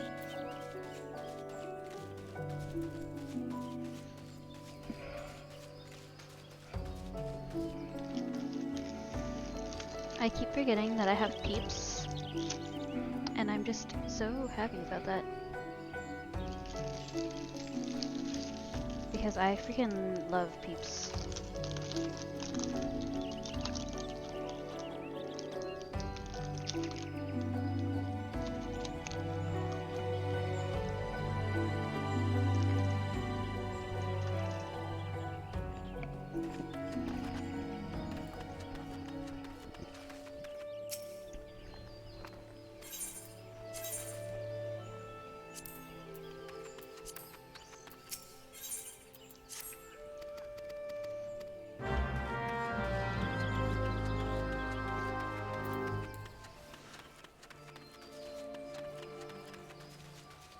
So are you planning on doing this as a series or just casual MSQ leveling once in a while?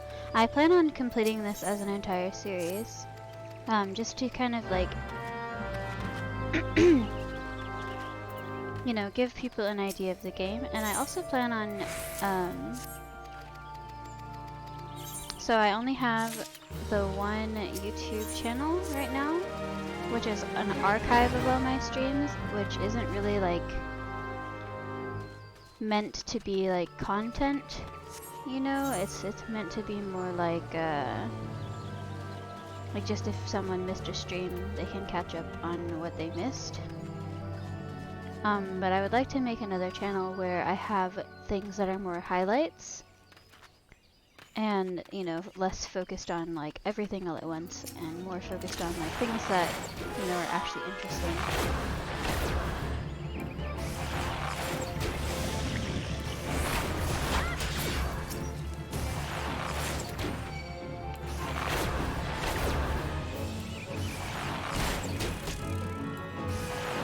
So I'll probably take out any side questing and have like a focus on the actual MSQ.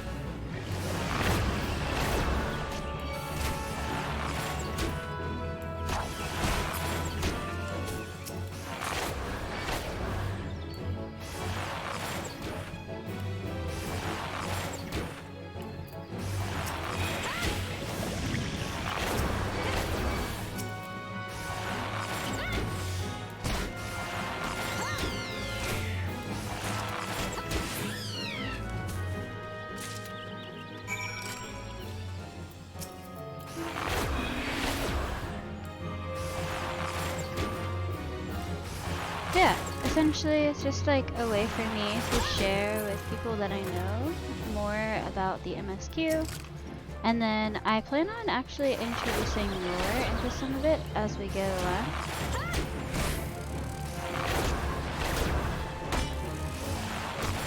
At least up until a certain point when I don't have the lore available. Because I have one of the books, and I believe it goes on to Heaven's Word.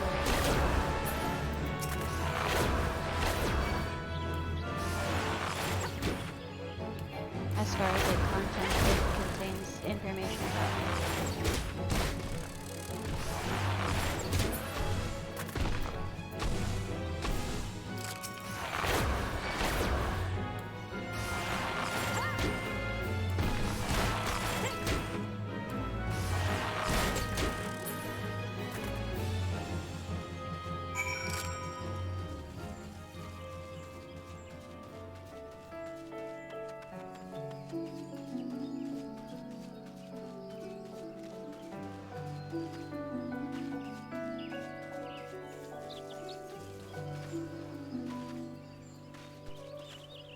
But yeah, just until I have finished like grinding out what I want to in Final Fantasy V, I'm taking a bit of a break from streaming it.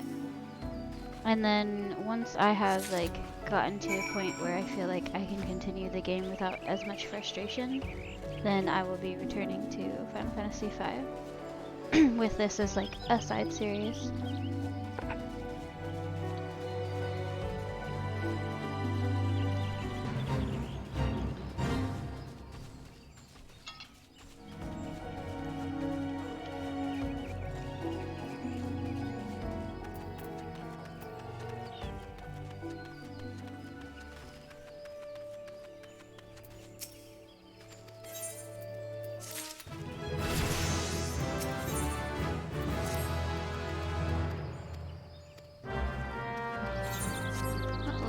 this quest. We're starting to get into level 8 quests, which is not what I want to be doing yet. I want my MSQ quests to be around what I'm doing side quest wise.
So I do need to do a return.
Welcome back, young Nazca. Tell me, were you able to put your techniques to good use? When faced with an enemy who can attack from a distance, simply raining arrows upon it is wasteful and dangerous both. The battle would be not more than a contest of strength. By employing the appropriate technique, however, one may bring down one's foe with greater ease and fewer arrows. For instance, you may choose to prime your weapon well and strike hard, or employ toxins to sap their strength over time. On the assumption that this fact dawned upon you prior to the fall of your 16th target, I congratulate you on passing the trial. Lee, Silver, what's your honest evaluation? Not bad if you ask me. The adventurer pulls a good bow and is enthusiastic besides.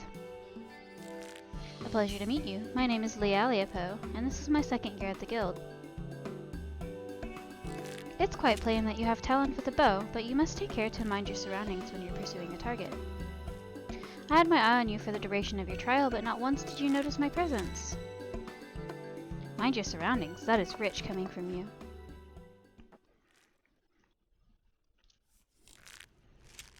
Your every movement is wasteful, adventurer. Your back is crooked, and your elbows misaligned. It takes you an age to prime your bow, and twice as long to loose an arrow. In summary, you fail on all counts. You have no talent as an archer, none whatsoever. Ew. I shall say it plain, Lucienne. This woman is not fit to wield a bow. For our sake and hers, we should revoke her membership. And as I have always said, outsiders can scarce be expected to understand, never mind master our noble art. We waste our breath trying to teach her like...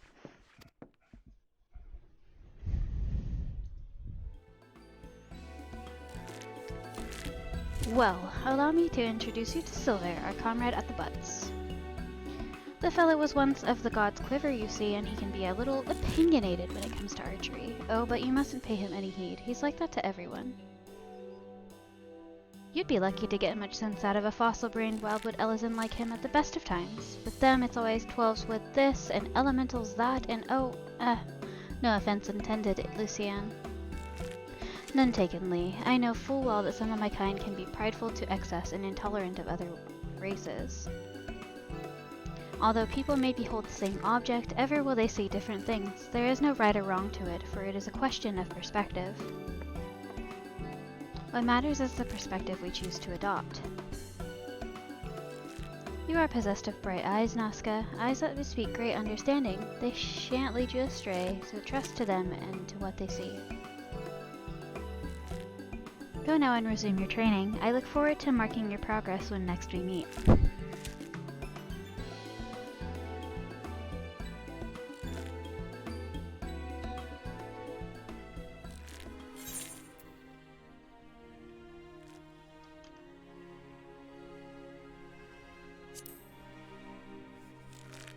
I want this only because it's unique.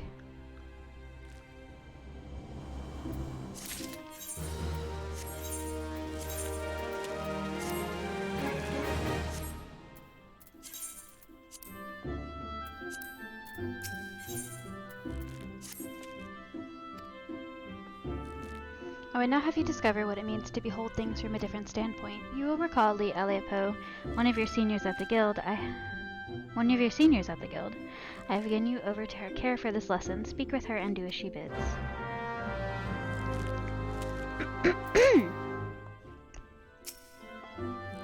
I've been expecting you, Nazca. Shall we get on with it then?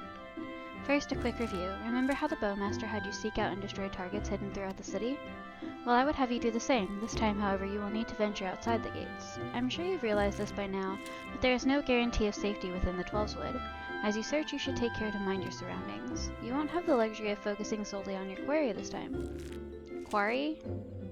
Quarry. You'll have to keep your eyes peeled for potential threats as well. That said, your objective is to destroy the targets alone, so avoid unnecessary combat and maintain a safe distance from any hostile creatures you encounter. Should you come under attack, take to your heels, risking direct confrontation only if you can't outrun your pursuers. The targets are hidden in the central shroud. As before, use the heavy shot technique to destroy each one with a single arrow. Go well, Nausicaa.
Ready for inspection, are we? Right then, eyes forward, back straight. Yes, I think you pass muster. You would be surprised at how many young promising soldiers get themselves killed by rushing off into the woods without first donning a decent set of armor. Your equipment, however, should provide the required degree of protection. Consider yourself ready for duty, Nazca.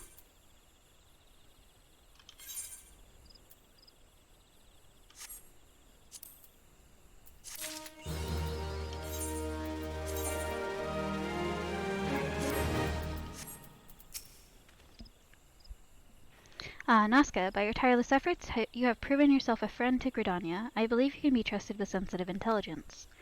I would assign you a mission of considerable import, yet the need for secrecy prevents me from disclosing its details until you have pledged your participation. I am authorized to tell you only that it concerns suspicious activity in the Twelveswood. Say that you will lend us your aid, and I shall proceed with the briefing.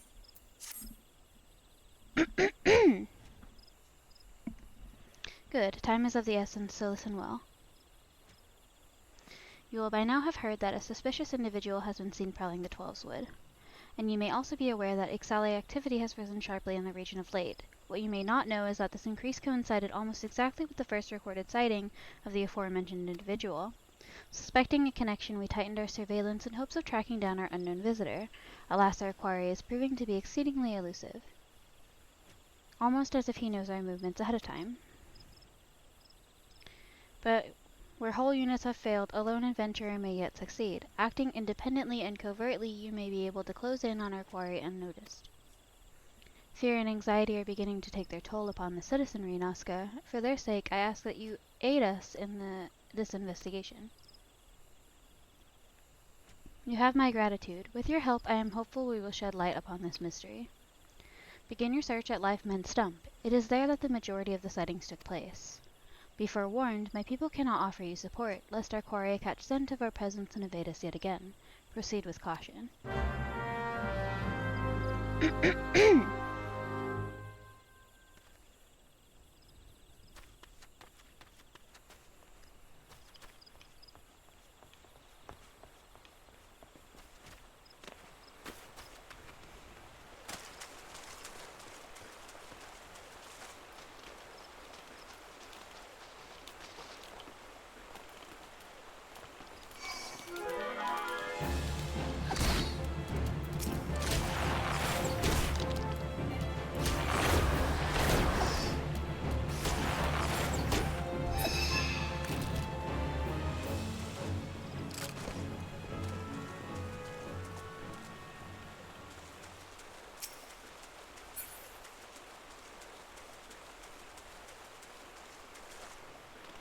We both just hopped there and could not make it.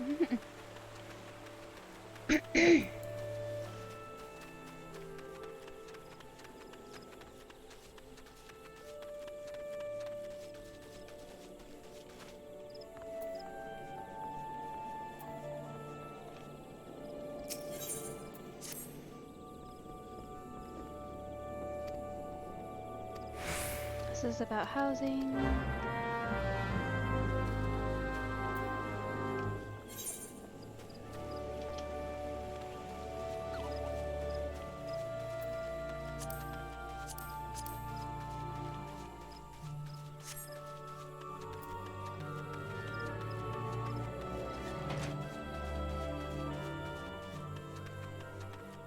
Oh, we need to go north.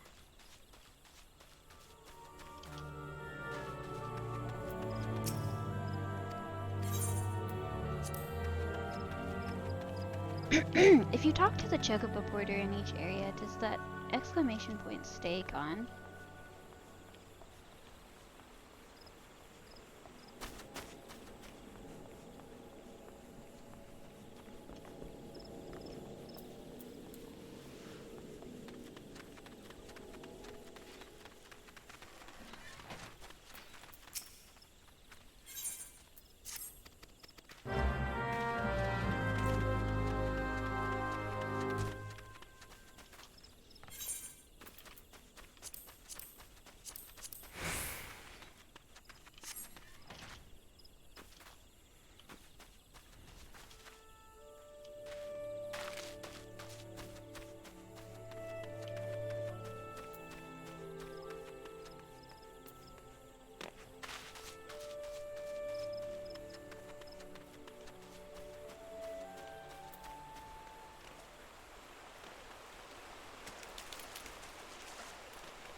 ありゃ先客だ。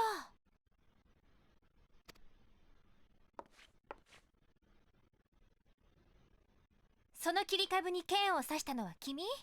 やっばいよ、そういうの。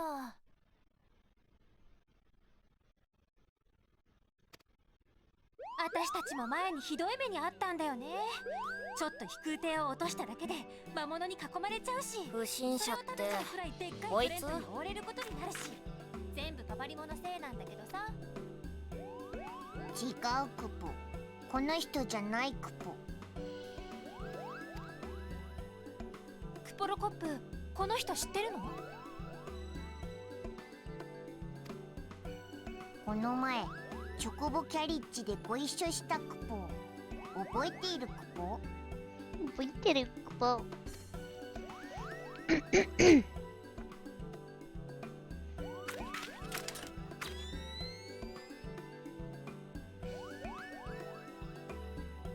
どう？やっぱおかしい？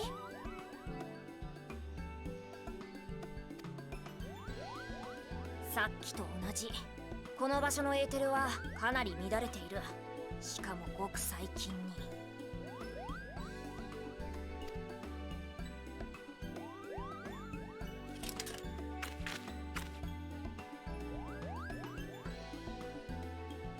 クポロコップの言うように君がやったんじゃないとしたら、誰がこんなことを。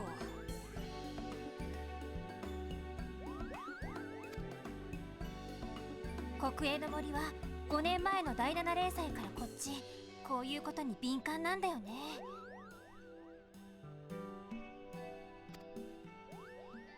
だからエーテルが乱されると、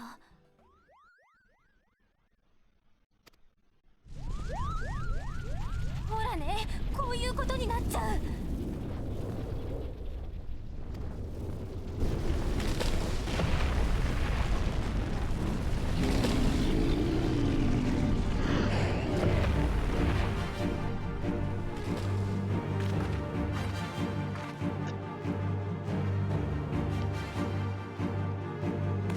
仕方ない。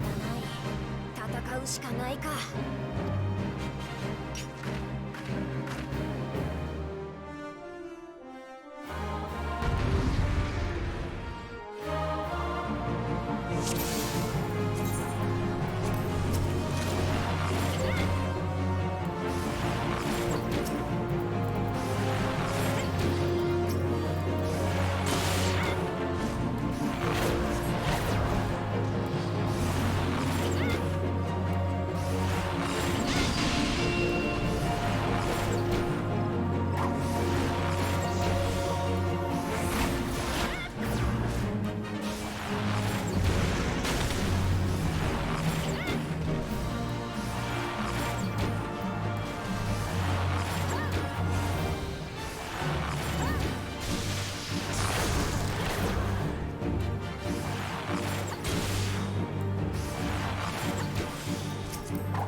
聞いて、感じて、考えて。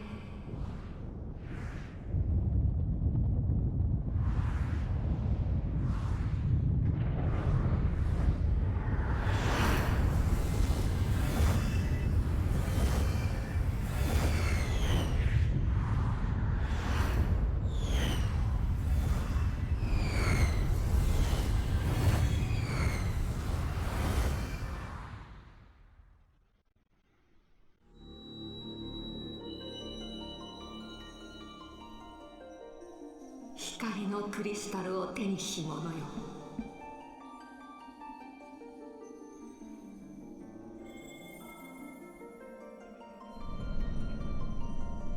星の声を聞く者よ。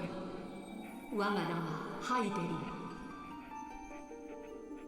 ア。星の秩序を保っていた断りは乱れ、世界は今闇で満ちようとしています。闇はすべてを蝕む、すべての命を奪う存在。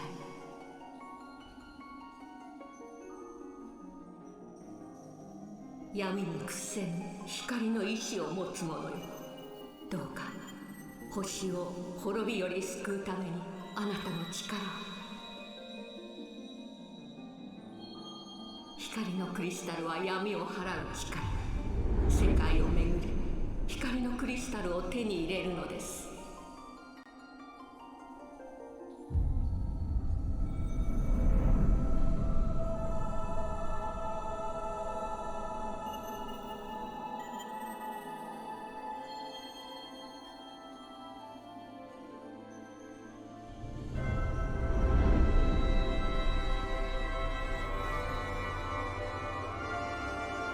あなたの戦いが、魔法が、行動が光のクリスタルを生み出すでしょう。それが光の意志を持つあなたの力。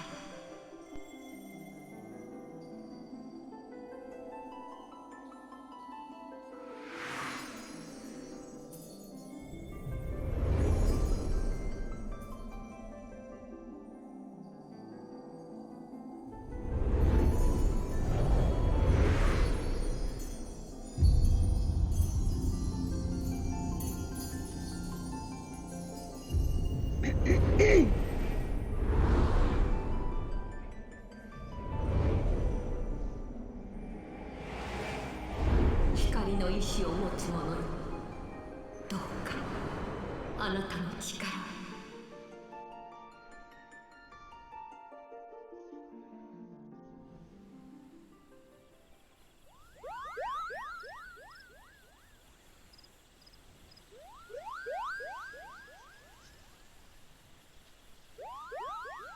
エーテルにでも酔ったかい？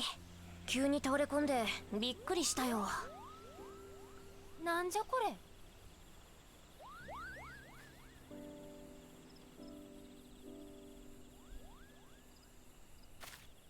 イクサル族の軍長クラスだ。こいつの仕業か。しかしこんなところにまで侵入してくるなんて、何者かが先導してるって情報は本当かもな。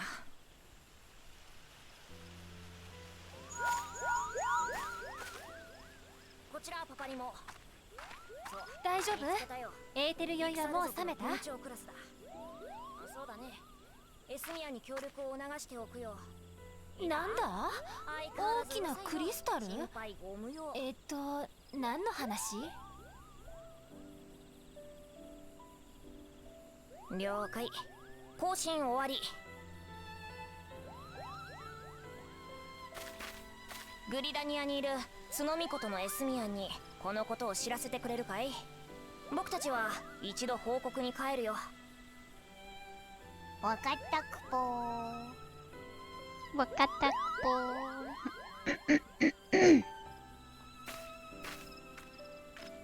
それじゃあ僕たちはここまでだ。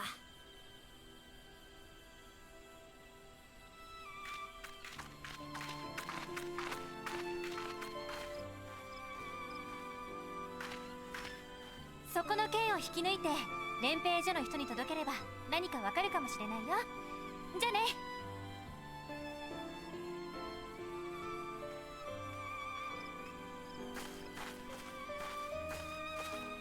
あれ？もしかしてさっきの冒険者クポロコップのこと見えてた？今さら？さあどうだかね。じきにわかるかもよ。いろいろとね。いろいろか。私も気になってることがあるんだけどね。深いね、その言葉。お前が浅いんだよ。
Nazca, it is good to see you back.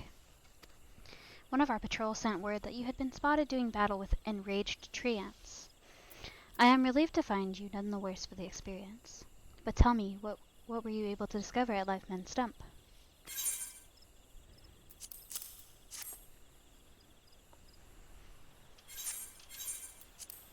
A sword in the stump and a dead Ixal.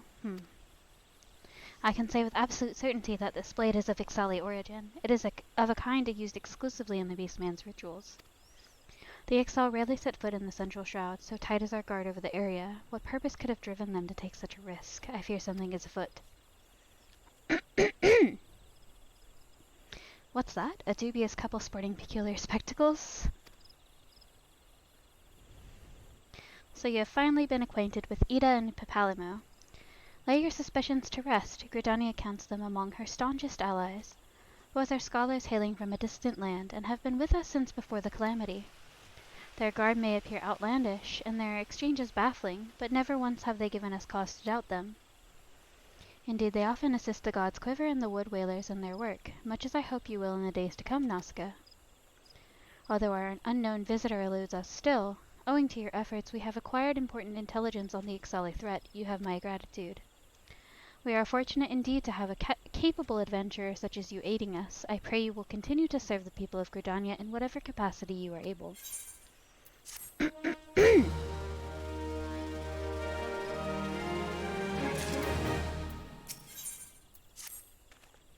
Nazca, injuries to several of my men have left me short-handed, and I require a capable sword to complete their unfinished duty. The task is simple. Put down as many of the local Chigo population as necessary to acquire 3 of their egg sacs. Having Done, so you are to deliver them to Moranguin at Gilbert's Spire. He will answer any queries you might have. Now, I have other business to attend to.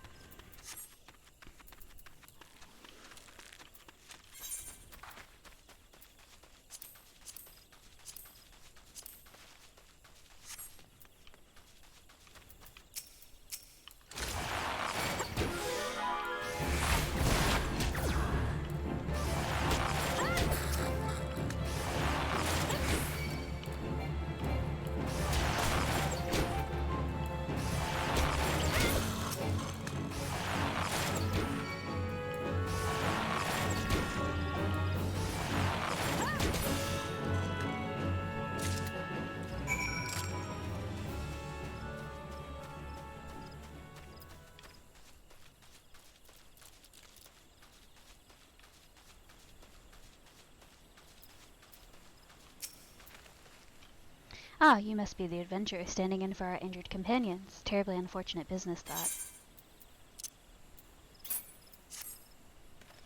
It seems, however, that you had little trouble gathering the exarchs in their stead. Excellent work. I shall have them sent over to the Trappers' League immediately. Lest you wonder, these exarchs are not destined for the dinner table. Members of the Twin Adder and the Wood Whalers are assisting the League by collecting the samples they need to check for signs of sickness. The Chigo, you see, is one of the few creatures capable of transmitting the disease known as the Creeping Death. Until relatively recently, any hero who contacted this ghastly illness would almost invariably perish. Indeed, a single outbreak once claimed the lives of a third of the Huron population here in Gridania. That was a long time ago, of course. With the medicines available to us now, the Creeping Death is not the killer it once was. Even so, it is best to halt any new outbreaks before they occur. Thus, we gather Chigo eggs on a regular basis in order to assist the Trappers' League with their ongoing research. Your timely assistance is most appreciated. Excuse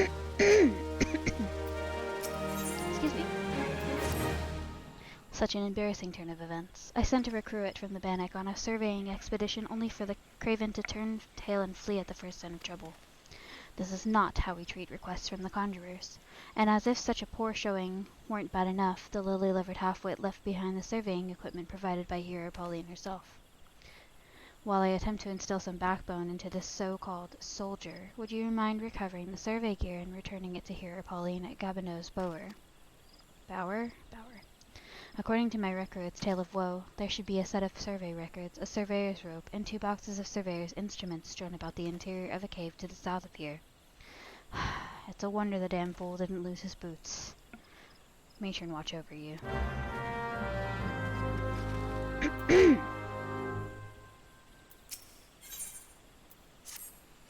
Oh gods, the pain. I caught a scurry of squirrels gnawing on the fences earlier. I managed to drive them off, but not before they decided to gnaw on me instead, and now I'm the bloody mess you see before you. To make matters worse, I find myself without so much as a single high potion. I know, foolhardy. I vaguely recall using my last one after some trifling scrapes several moons past. The gods alone know why I didn't think to replace it there and then. You wouldn't happen to be carrying a spare flask? If you don't have any on hand, the merchant at the Bannock should have some in her stock. I can't leave my post, so if you could bring me a high potion, I'd be tremendously grateful.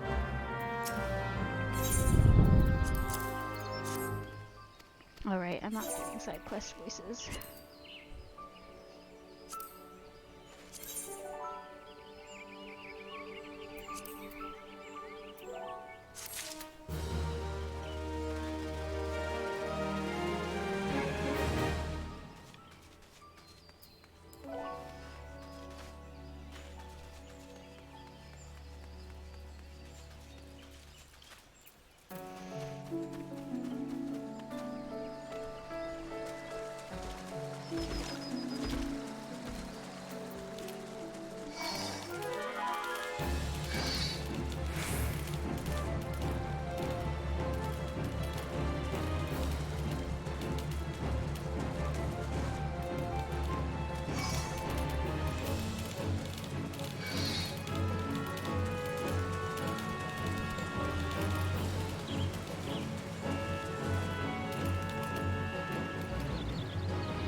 Yes, may I assist you with some matter?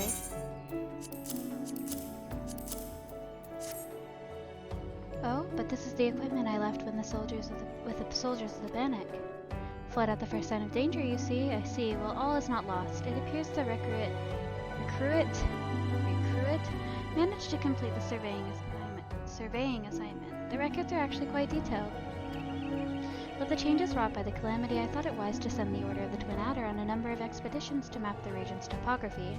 As fortune would have it, the officers saw these tasks as an excellent opportunity to train inexperienced soldiers. We can no longer rely on our past knowledge of the Tollswood. If we are to survive these troubled times, we must reacquaint ourselves with our surroundings, that we may better discern the threats we face. Stay vigilant, adventurer.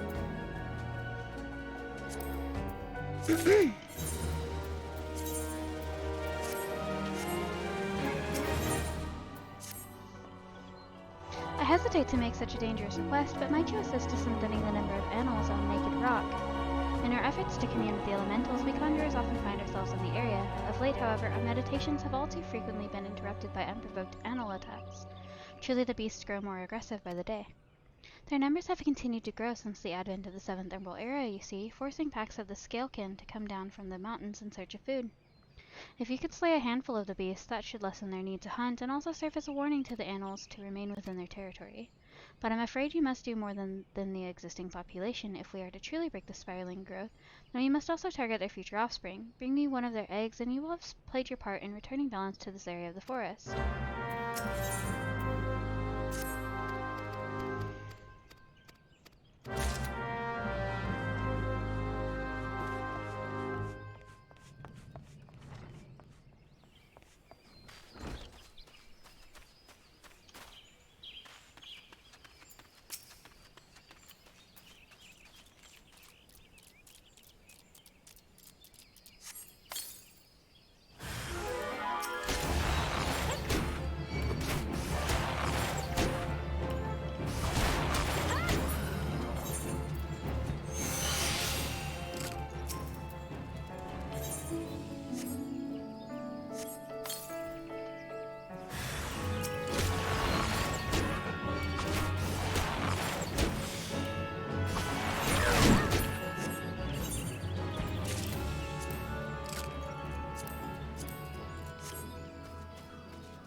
Ah, you've returned.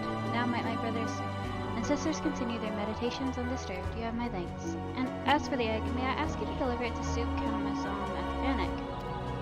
Animal eggs are both large and filled with nutrients, the perfect meal for a soldier. She will be more than a little pleased to see you, I should imagine.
Alright,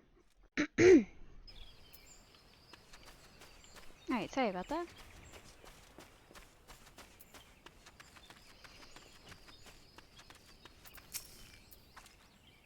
Who goes there? Oh, Nazca, it's you. Another delivery?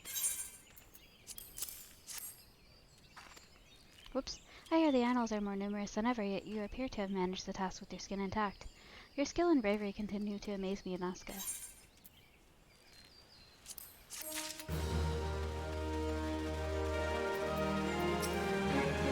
Nazca, thank the gods you've come.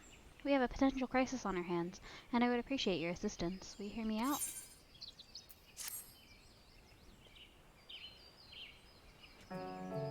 Listen well, for we haven't much time.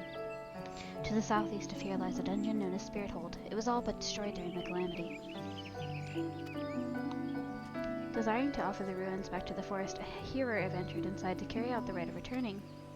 Alas, it would seem something has gone awry. Word arrived just moments ago that the hero and his guards had been attacked by a towering shadow. Aye, you heard me true, a shadow. On any other day I would dispatch my best quivermen to provide support, but I sent them to repel an exilic incursion in the West Shroud area of Belago. The timing of these events cannot be mere coincidence. I fear the Excel somehow caught wind of our plans and are attempting to disrupt the rite in an effort to weaken the bond between man and elemental. They must not be allowed to succeed, and so I bid you go to Spirit Hold and do whatever is necessary to resolve the situation. Please say you will help us. I knew you would not let me down, yet will have all the support I can muster. Now we are racing against time, so you had best make haste.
Gotta catch up on my side questing.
Big stretch. Ooh.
realize that that was that way. I thought it was an actual armor piece this whole time.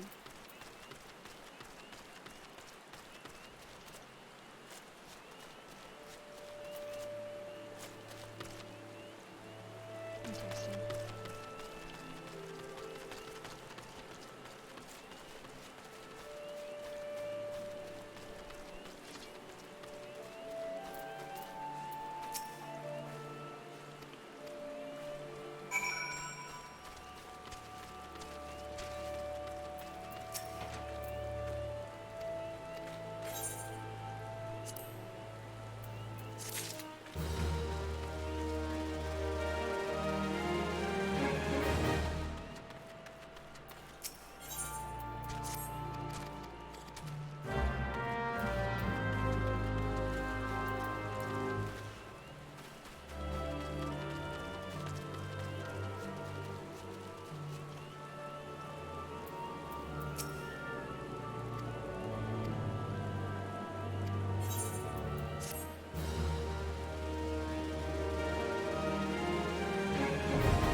Alright, I could probably play this game forever.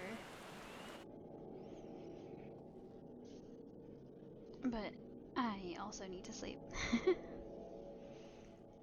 So yeah, thank you so much for those of you who stuck around, even if you're lurking. I appreciate your presence. As always, this stream is supposed to be a communal, like, kind of stream where we hang out and that's just how it is. And we we enjoy the same things. So yeah, thank you so much. Thank you, Bear, for stopping by. I always appreciate your company. And I plan on continuing this even further in the future. Probably tomorrow, depending on what I'm doing. Before we go, I'm going to at least drop you guys off somewhere to, see a bit of stream. So let's see.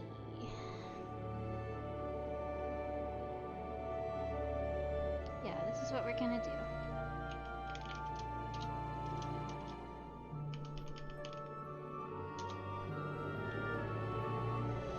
Alright, so this channel is intended for mature audiences, so if you are under 18, keep that in mind, just that there's a content warning, and of course, don't be talking about your age or any other personal information in a stream or on the internet, and, thank you so much.